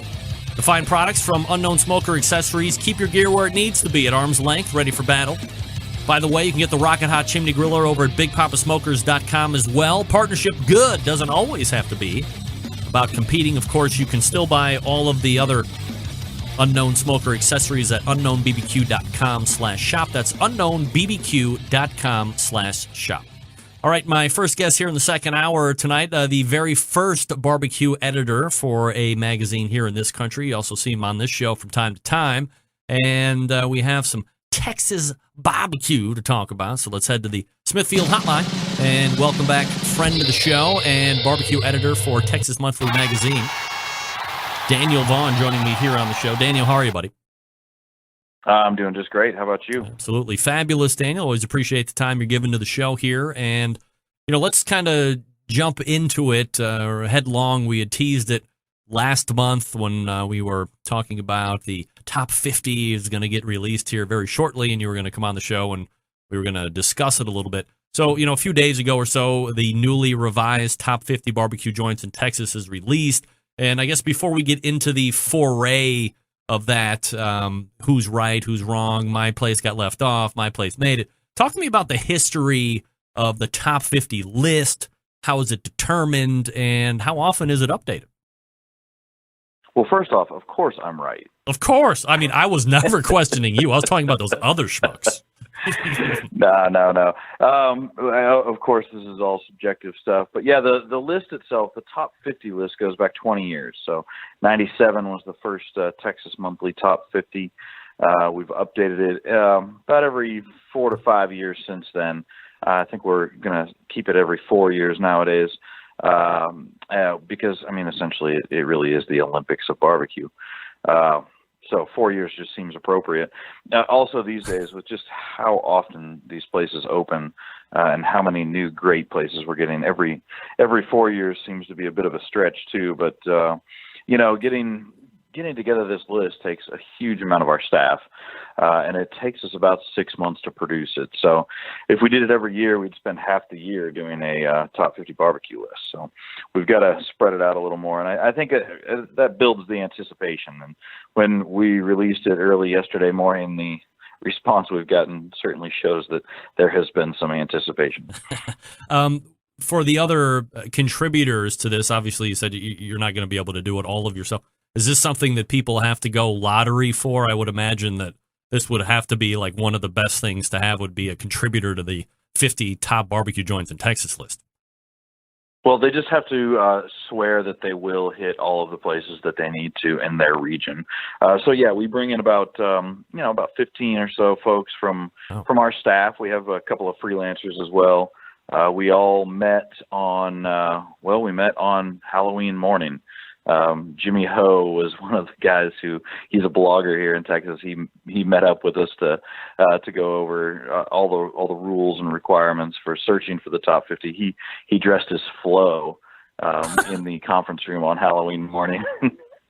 Everybody was kind of wondering what Flo was doing there. But anyway, so we all gathered in the conference room, divvied up our different regions, and I talked very specifically about what we're looking for in the top 50. Most everybody who was in that room had been part of the 2013 team as well. So they all come back to us with their scores of the places they've visited all over the state. Of course, the list of the places they're going to is partially built on my research, also built on what our readers have nominated, and also just whatever places you pass by and that look like they might be promising. So all that list comes into Pat Sharp, who's our food editor, and myself. We go over that list. We got it down to 70 initially. And then we basically just start knocking places off the list based on return visits, and also for the first time ever, we put together a top 10. So that was even more of an undertaking. What is a criteria that these guys and gals are going out with when they're hitting their assigned locations in their region? Well, what we try to do at the very offset is. At the very onset of this, of our kind of travels, is we do bring everybody in together, and we bring in some of the greatest barbecue in Austin and some not so great barbecue in Austin, and we share it around the room. Like this, we brought in Franklin Barbecue. This is one of the best places in Texas. Here's what it tastes like. This is what we're looking for: brisket that is of this quality, ribs that are nearing this quality, and also brought in a few other places that are kind of middle of the road, and a couple that I just know I don't really like and wouldn't support on the top 50, to give people an idea of what the lower end looks like as well. And then they're off to do whatever they need to get done and return their results to you. Yeah, that's right. And, they're looking at, they're of course looking at how good the brisket is and the ribs and sausage and all that good stuff, looking for any unique items on the menu, looking for the side items, the desserts, how they stack up, and atmosphere, really taking it all in. But, of course, the meat is really what it comes down to. When I was looking at that top 10 list that you had linked over to me a couple hours ago, what I couldn't help not noticing is right at the front, the golden age of barbecue. What does that mean to you, the golden age of barbecue? Well, I think right now we've got more people across the country, really across the world, who understand what barbecue is all about, what it should be, and really appreciate it. Really appreciate the work that goes into it, and we're seeing that appreciation and that love of barbecue is translated into more and more barbecue places and more great barbecue places. I think the way that we share information these days, on everything from your show to videos to cookbooks that are put out that are and have minute details about different recipes for barbecue, the way that we share that information, I think, really enables more and more places to do it really, really well, and to do it well more quickly after opening up. So I think it really helps, really build a good base of new barbecue joints that are coming in, while also improving some of the ones that have been around a while, who want to make sure they're doing it as well as some of the new folks are too. All right, we've teased it long enough. Let's go ahead and get into the top 10 of what is the 50 best barbecue joints in Texas. And the last list, 2013, who was sitting atop? So the last list, we had Franklin Barbecue from Austin, Texas, atop the list. And we, like I said, this list you mentioned has a top 10. Yep. Last time around, we picked a number one, and then we just simply picked three others that were had elevated themselves above all the others. So we had essentially a top 4 grouping and then the other 46.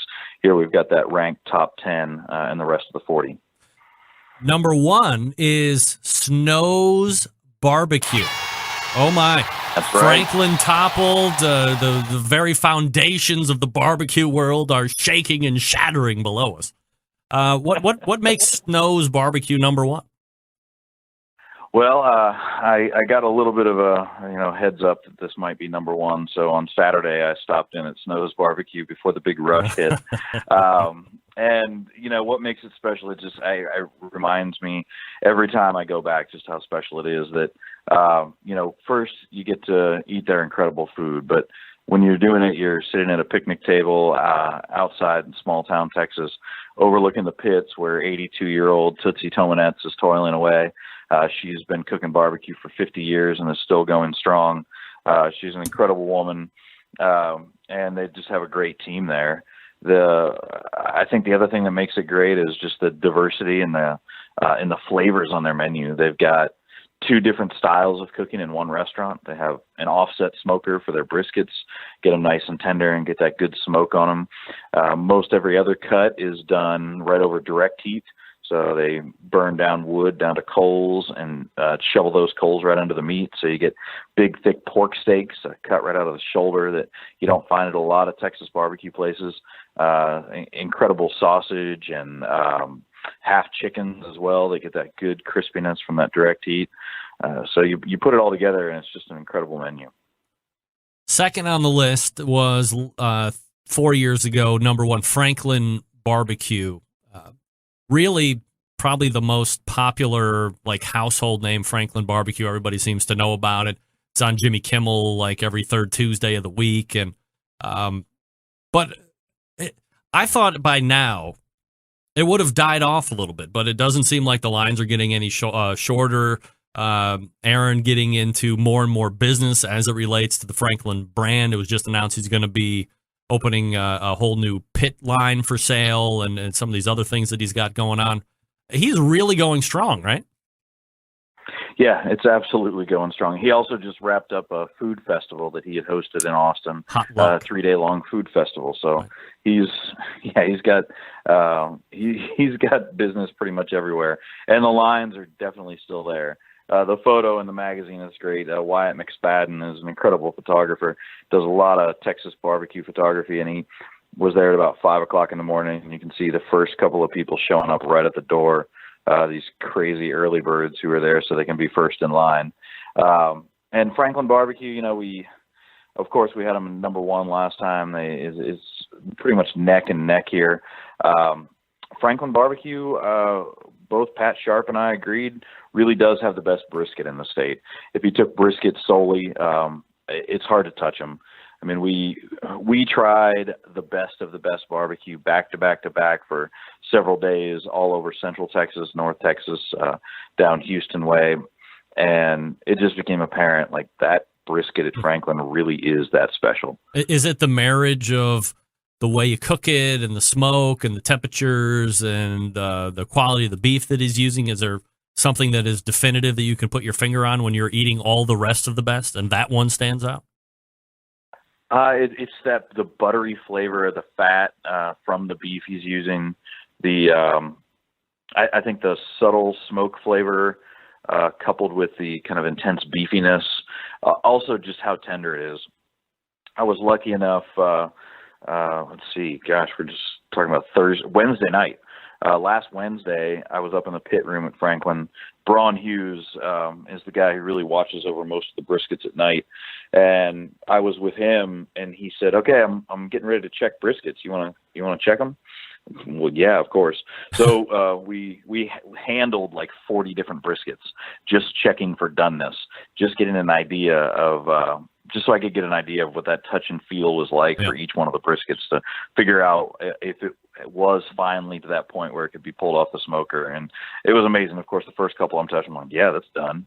It's no, not yet. Put it back on. So I finally got the hang of it after about 40. I'm sure I forgot all that touch by now. But just the intense care that they take night in, night out to take those briskets off right when they're perfect and no sooner. Number 3 on the list is Cattleback Barbecue. Not a name that I'm... Cadillac. Cadillac. Did I say Cattleback? Sorry, Cadillac Barbecue. And it sounds like a car, but it's actually like, cattle and then A-C-K. Yeah, they spell it kind of funny. This is a place in Dallas, it's pretty cool because it started off as a catering gig. And then they started selling just limited stuff to go on Fridays only. It got more and more popular. They expanded the spot. And now they're Fridays, every Thursday and Friday, they serve, a huge line of people already. I can't imagine what it's going to look like this Thursday. But, they have an enormous line of people and a huge menu as well. They're always tinkering with new stuff. Todd and Misty David are the owners there. Todd's always toying with new sausages and new cuts. So you might find a homemade bologna or akaushi beef ribs, all kinds of good stuff going on at Cadillac. 4 is Bodacious Barbecue. Yeah, Bodacious out in Longview. Bodacious Barbecue can have a bit of a bad name because it's part of a chain. There's a Bodacious chain, but each one is individually owned and operated out in East Texas. And the original Bodacious is owned by Roland Lindsay. And Roland's son-in-law came in to reopen it after it had been closed for a couple of years. Jordan Jackson came in from Stanley's Barbecue, actually, to reopen Bodacious. And that was a couple of years ago, and it has just gotten better and better ever since. The guy knows how to cook. He knows how to knows his sausage making as well. He started making this brisket burnt end boudin. If you're familiar with usually a rice and pork sausage out of Louisiana, he's doing it with brisket burnt ends and rice. It's just fantastic. 5th on the list, and I guess what would be kind of widely considered an iconic place is Louis Miller's Barbecue. That's right. The cathedral of Texas barbecue right here. Even with all these places that we've mentioned, if there's one place I would send you to kind of take in the whole of what Texas barbecue is all about, going to a small town, going into this hallowed, delicious smelling building, wide open, tall ceilings, smoke covered. Everything's got that patina from the smoke, the brick pit in the back, the peppery beef ribs and brisket, great staff, great food. I mean, it really does have it all. 6th on the list is Tejas Chocolate Craftery, or is it Texas? We call that Tejas down here. Tejas, yeah. Of course. No, I get it. I know. I'm from Ohio too, man. It took me a while, but Tejas Chocolate Craftery. I know it sounds weird, like it's a chocolate shop. It's a legit bean-to-bar chocolate shop. Really? They get the beans, they roast them, they grind them, and they make chocolate bars, which are amazing. I'm a big fan of craft chocolate, and they do an incredible job. But they weren't making enough money just selling chocolate. So they needed something else. They wanted to add a lunch menu, and they decided to start cooking barbecue. That was about a year and a half ago. And evidently they knew a little bit about cooking barbecue because it's only gotten better ever since. And they've got this mole barbecue sauce, which they incorporate their chocolate into. Of course, they've got some chocolate desserts. They do pastrami beef ribs as well, which are amazing. It's just all kinds of good stuff at the Chocolate Craftery. In Spring, Texas, and 7th on the list is Corkscrew Barbecue. Yeah, between 6 and 7, we got Tomball to Spring. I mean, we're talking about a 30-minute drive, so it doesn't take long at all to get between these two. Corkscrew started off as a food truck, and then they moved into old downtown Spring and opened up their own spot. It does have a long line, but it is the fastest moving line. I mean, they'll have a line wrapped all the way outside and around their porch, and you're only going to be in it for about 40 minutes. So they know how to move people through the line and crank out that great barbecue. 8th on the list, and again, an Austin-based company. I've actually seen this place on TV a couple times. I think it's Micklethwaite Craft Meats. Yes, that's right. A food truck on the list here, straight out of Austin.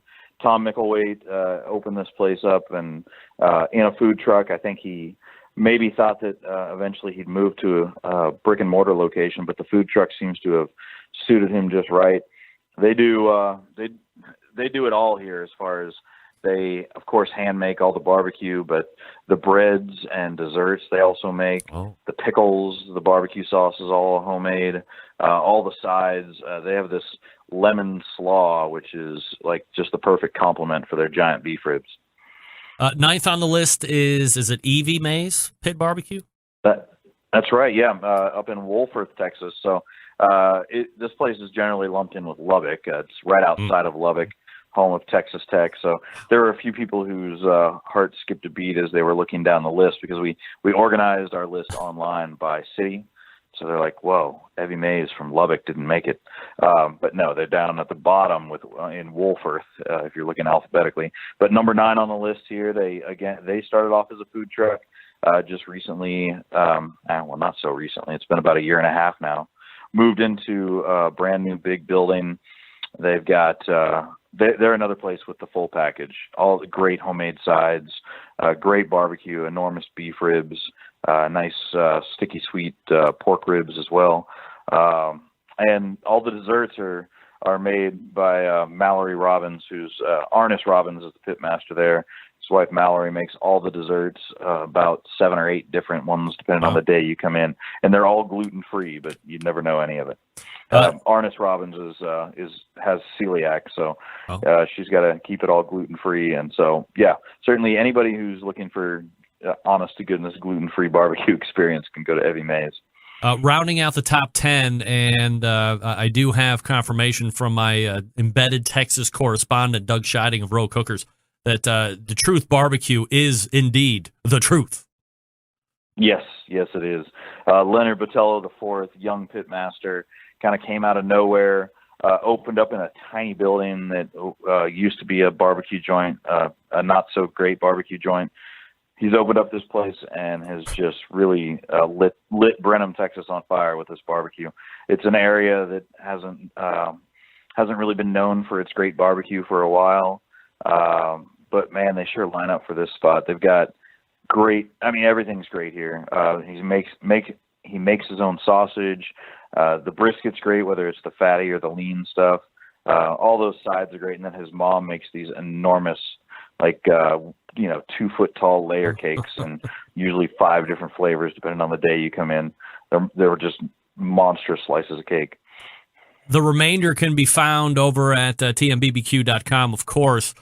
Daniel, will you start the process now of going out and trying the new places that you hear and you kind of, revisit them over the next 4 years as you start to refresh the 50 list? Yeah, I got to say, I am so looking forward to some new barbecue road trips to hit some new spots I've never been to before. So much of the last few months has been checking and rechecking on places that are on this list, trying to solidify their spot or their location on the list. So I am really looking forward to going out and trying some new stuff. I've just actually just got in a tip from, of course, somebody who is mad that their favorite barbecue joint's not on the list, spot that I'd never heard of. So I added it to the map, and I'm going to be checking that place out along with a bunch of others here over the next few months. Do you have any idea how many barbecue restaurants are in Texas? Well, there's probably about 2,000 or so. Wow. The count, the last count that I saw said that there were around 1,900 non-chain locations. Wow. But by non-chain, they meant places with less than 10 locations. So essentially, I think that's really just Dickey's. So it's like 1,900 barbecue joints plus every Dickey's location. Will the top 50 see an appreciable receipt difference this week, you think?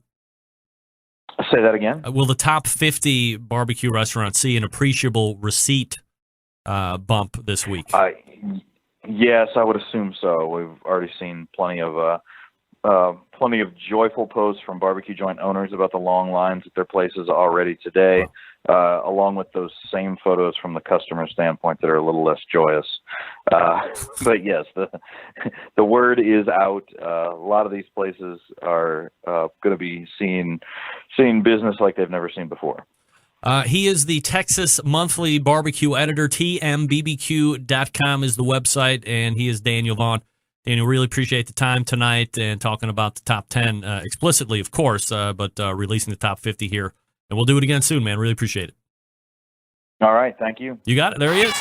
Daniel Vaughn, Texas Monthly's barbecue editor, the very first full-time barbecue editor, by the way. All guests on the Barbecue Central show appear via the Smithfield hotline. Yummy. I hate it when Skype decides that it wants to ask me if I would like to update my Skype in the middle of the show. I'm never going to want to do that. Ever. Doug, I don't know if you miss it or not, but it does take into account more than the food, although that is probably the major consideration. But there is atmosphere and decor and all that stuff. All right, Brett Gallaway coming up out of the break. Let me talk to you quickly about the longest-running sponsor of the show, the Barbecue Guru. If you've been thinking about automatic pit temperature control devices for your cookers, stop here. This is the company that started it all. They created this technology. Why would you buy it from anybody else? If you're not familiar with how they work, I don't get into the minutia here, but imagine a product that allows you to set your pit temperature, and one set keeps it at that temperature all the way through the cook. Sound too good to be true? It's not. It's real life. You can take advantage of this technology today because maybe you're a busy working professional or perhaps you're constantly on the run with kids doing errands. You just don't have the time to set around and 10 pit temperatures. The Guru allows you to throw on a pork butt, a brisket, a couple slabs of ribs, or all of that, depending on how big your cooker is. And you are off to do whatever it is you need to get done. And the Barbecue Guru maintains that pit temperature you set it at. If you're in the market for a cooker, look no further than the Shotgun. It's kind of an updated Onyx oven right now, and you know it's going to work seamlessly with the Barbecue Guru pit temperature control devices. Do yourself a favor. Head on over to bbqguru.com and check out their products. If you have any questions about what to order, call them directly. Don't guess, please. Don't guess. 800-288-GURU. They will make sure you're outfitted with exactly what you need to get you up and running right out of the box. 800-288-GURU or the website bbqguru.com. All right, Brett Gallaway, SCA Talk coming up. Stick around.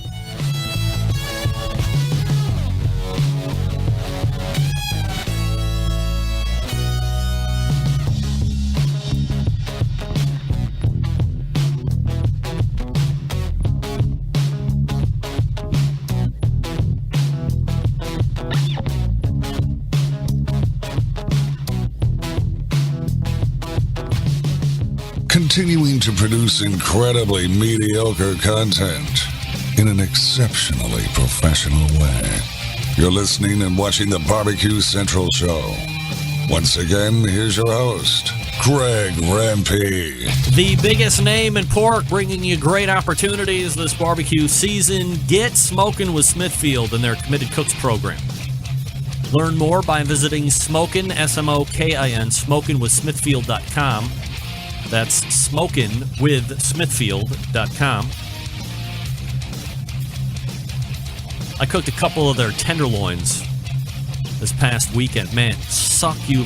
I love tenderloins, man. I think if you cook a pork tenderloin just right, 135, 140 maybe, the mouthfeel is just like filet mignon, but I think more flavor.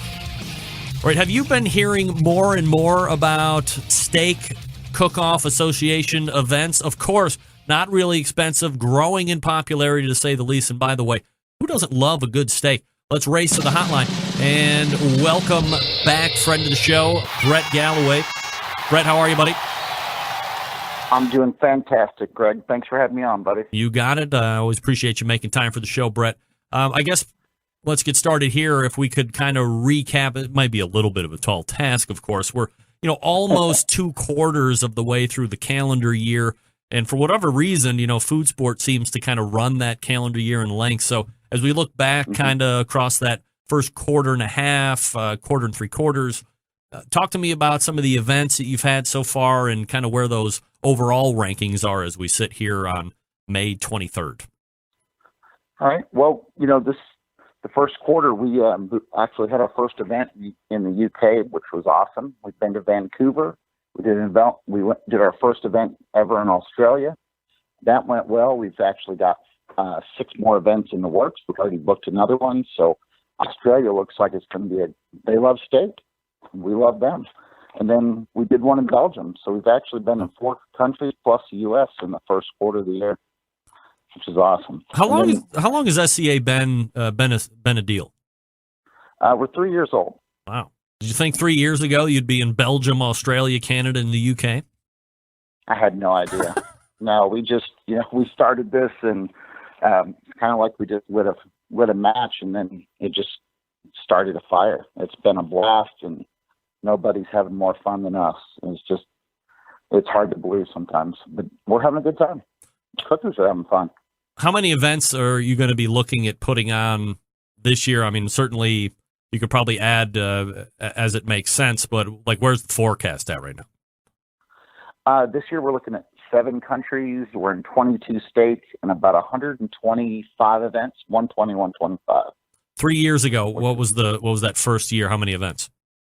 Well, there was 9 in the country. Our first, before we started, and then our first year was 19, went to 47, and then it went to 87 last year. Wow. So, I mean, kind of doubling in size almost. It is. It's been a learning experience. It's almost like every year I have to recreate systems in the office, and that's a good problem. I'll take that problem. Is SCA your full-time job, Brett? It is my full-time job, yeah. I am proud to say that. It's living the dream, as I say. Talking about refining processes and, all this other, I think conceptually there's a lot of associations that seem like there would be a lot of fun, and perhaps people don't really consider what's happening in the administration side and the rules side and the processes side. What are some of the biggest changes that you've made over the past 3 years, or, things you used to do that you're like, oh, I can't believe we ever did that. I would never do that again. Well, as far as the administrative side, when we started, I had an Excel spreadsheet for memberships, and quickly outgrew that. And I had a basic website, and we had to move to one that managed our database, our memberships, handled our entries. I couldn't, when we started, we just had no idea that it would grow to what it has. So it was very interesting there. And then as far as the teams, I think the biggest thing is every rule that's taken place in the last couple of years are because the cookers have requested it. Our steak selection used to draw a poker chip, and you'd pick 2 steaks. Well, if you picked first, you thought you had a mental advantage. If you picked last, you're like, man, I'm picking last. I lost the lottery. But I saw those guys win too. So the cookers wanted to go to pick one, get back in line, and pick their second steak in the same order. Well, then this year they said, we want to do a reverse snake. We're going to pick 1 through, if there's 30 teams, 1 through 30, and then 30 through 1. And it doesn't affect things other than the cookers like it. And if we can make them happy with a simple rule change like that, we'll do it every time. Is there something at the end of the year where members are sent like a questionnaire, or maybe there's some type of a conference or meeting and they're allowed to voice what they would like to see changed, and then it's all taken under advisement? How do rule changes come to pass at SCA? Actually, we keep a list in the office there. Anytime somebody suggests something, we write it down, and then we solicited comments from the cookers. And then what we did is we put an advisory board, and we picked 6 guys from around the country, and guys that we trust. We know they've been in other organizations to see how things work, because we've never been in leadership roles of other organizations. We're kind of learning as we go, and really put a lot of faith in the guys, and put everything before them and let them vote on it. And, every rule they wanted went through. When you talk about steak selection at a competition, it's obviously, I guess the responsibility, or the burden of responsibility is on you guys to come up with almost similarly spec'd steaks, so nobody feels or can sit there and go, oh, well, yours is way bigger than this, or mine's super thin. And that has to be kind of an arduous task all on its own. How are you able to find a beef supplier, or have you partnered with somebody that kind of gets you an SCA steak spec almost? Well, we've got a standard it's 1.8 inches to 1.25 inches boneless choice or above ribeye.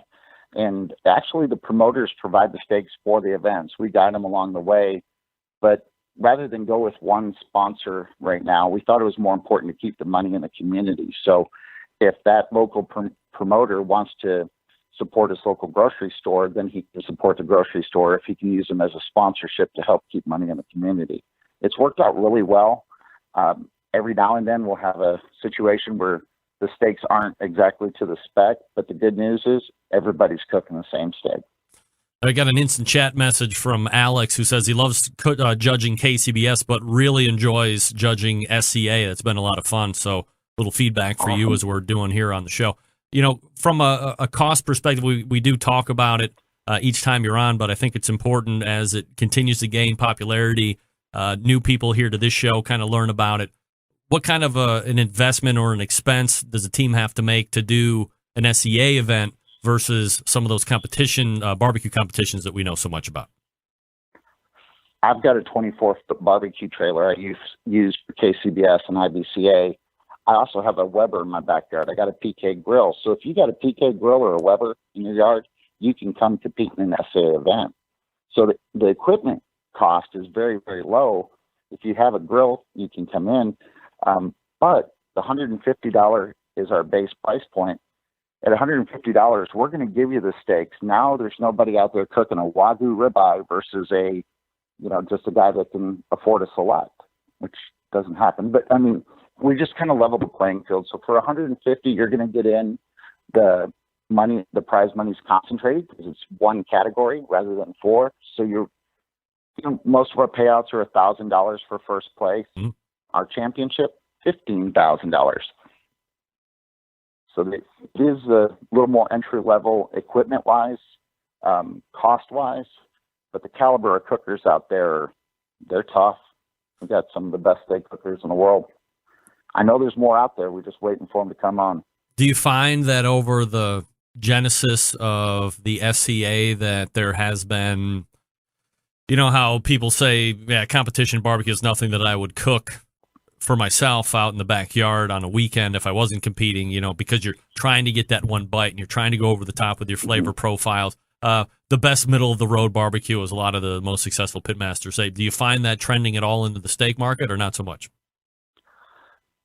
No, I think the steaks that are turned in are steaks you would like to eat at home.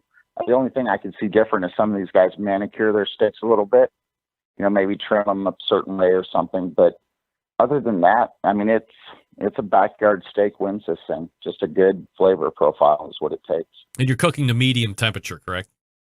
Yes, sir. We cook to medium, we have a picture that we go by. It's a warm pink center. There's an art to getting that thing to medium. It depends if it's hot outside, it's cold outside, what's the humidity. And you really got all these factors to take in, how long your wok is, how long you let it rest.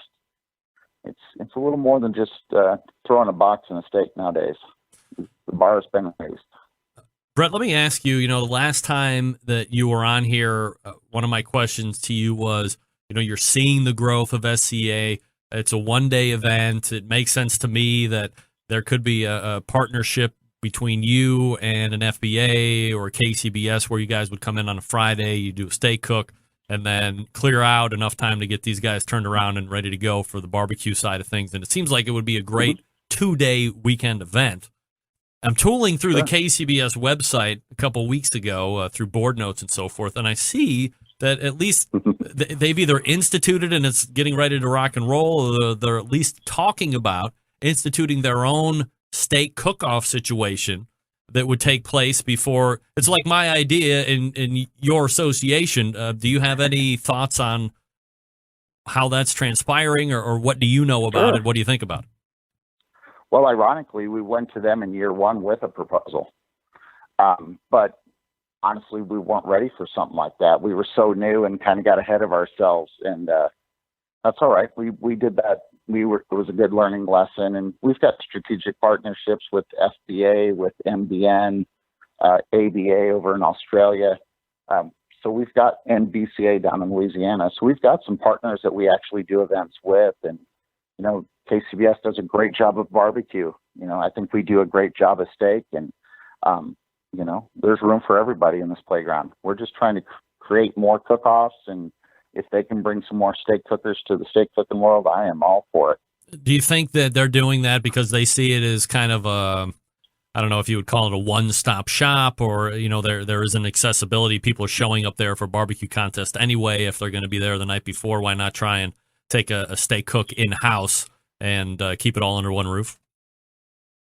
That's possible, yeah. But I think they also see that it's Friday night, and these guys, it gives them something fun to do on Friday nights. just a great activity. You start a fire on Friday nights, guys gather around the pits. So it complements what they do. You know, the steak cook on Friday is just a different challenge than the slow and low on Saturday. So I think it's a natural fit. About 10% of our events are done with other organizations. The rest are freestanding cook-offs. But, you know, I hope there's no reason for them not to continue, and hopefully it'll build more business for all of us. What are some of the big steak cook-offs coming up here over the next handful of weeks? And by the way, not that I'm revealing anything, too awesome, but Brett has agreed to be on the show about once a month or so to kind of keep us updated with SCA, because that was kind of a platform that I wanted to do this year. So I appreciate that, Brett. But some of the bigger steak cooks coming up here over the next handful of weeks. We're going to Japan for the first time. We're going to do a cook-off in Japan. We're moving into Iowa. We're going into South Dakota and Wisconsin all in the next 3-4 months. So it's exciting to see it grow north. And I think once we experience one, it just really builds. And we're doing a tour with Home Depot and PK Grills. It's been successful so far, and it's kind of a test run. If it goes good, then next year we're hoping to have 20 events with Home Depot and PK Grills. It's Brett Gallaway. Really go ahead. No, go ahead. Then we've got a big one coming up just before a championship in West Memphis, Arkansas. It'll be about 120 teams, and I think they got Quiet Riot and Great White playing at it. Just some old rock 80s bands, so that'll be a blast. Brett Gallaway at I'm sorry, I'm jumping in all over you. Keep going. I'm sorry. No, that's all right. I was just going to say that. And our big celebration is our SCA World Championship on same weekend as Jack, October 28th and 9th. And we'll probably have 130 teams from around the world. And I'm really excited about that one. Is that Fort Worth? Yes, sir. Billy Bob's in Fort Worth Stockyards. All right. That sounds awesome. Brett Gallaway, Steak Cook-Off Association, the website if you want to check it out. SteakCookoffs.com. Brett, always appreciate the time, man, and we'll talk to you again next month. Sounds good. Thanks, buddy. You got it. There he is. Brett Gallaway, Steak Cook-Off Association. Yeah, baby. Let's try and get back on time here. I'm going to talk about the new bumper music here coming up out of the break, because I know I'll have at least 30 seconds. Folks, pit barrel cooker, right? We talk about it all the time here on this show. Pulling the trigger on a new cooker could be a little nerve-wracking. I strongly suggest the pit barrel cooker for your consideration.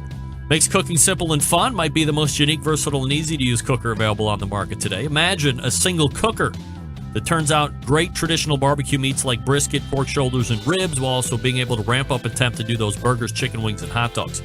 Versatility, all thanks to the revolutionary design that goes beyond traditional convection. It's called the hook and hang. It places the food right in the center of the heat, so it's acting like a stationary rotisserie. Not only is the pit barrel a fabulous cooking vessel, it's aesthetically sexy as well. Not only built to withstand heat, but thanks to its porcelain enamel finish, the pit barrel is able to withstand any type of weather. It's also extremely portable. It can fit in the back of most trucks, vans, and SUVs. It's ready to go wherever you are.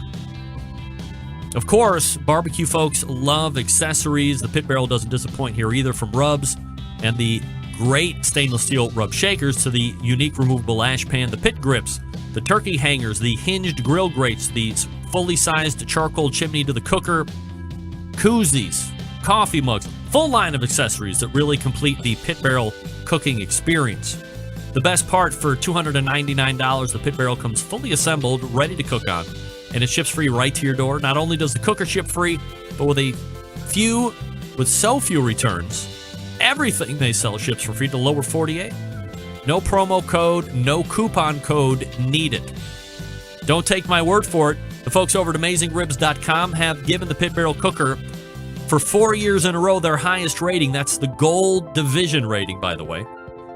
Head on over to pitbarrelcooker.com and see what everybody's talking about. Be sure to check out their full collection of short how-to videos, then pick up one or two for yourself. You'll thank me later.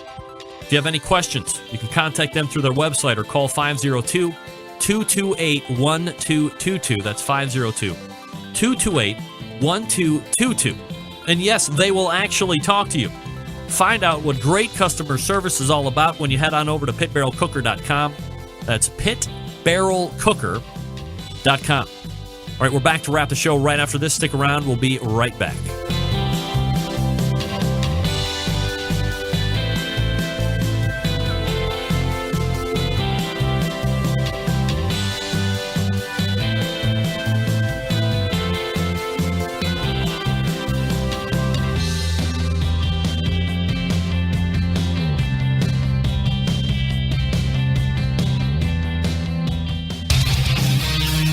Whole packers, full racks, legs and thighs, injecting butts. If you've never heard this before, you might think you found the best Triple X show ever. Let's get back to the most homoerotic host out there today, Greg Rempe. All right, this segment brought to you by the National Pro Barbecue Tour, presented by Sam's Club, 31 cities, $500,000 in cash, eternal bragging rights if you win the whole damn thing. They're off this coming weekend and then back in Bartlett. So if you want more information on the tour, register your team to compete, or check results, you can visit kcbs.us/Sam's Tour. That's kcbs.us/Sam's Tour. All right, I'm not going to be able to get to the music. I'm not going to be able to do it. We got to get out of here ASAFP. All right, all the way back in the first hour, we talked with Stephen Raichlen, battling a cold, barbecuebible.com. Then we talked with Doug Trattner, Cleve Scene, CLEVE, clevescene.com.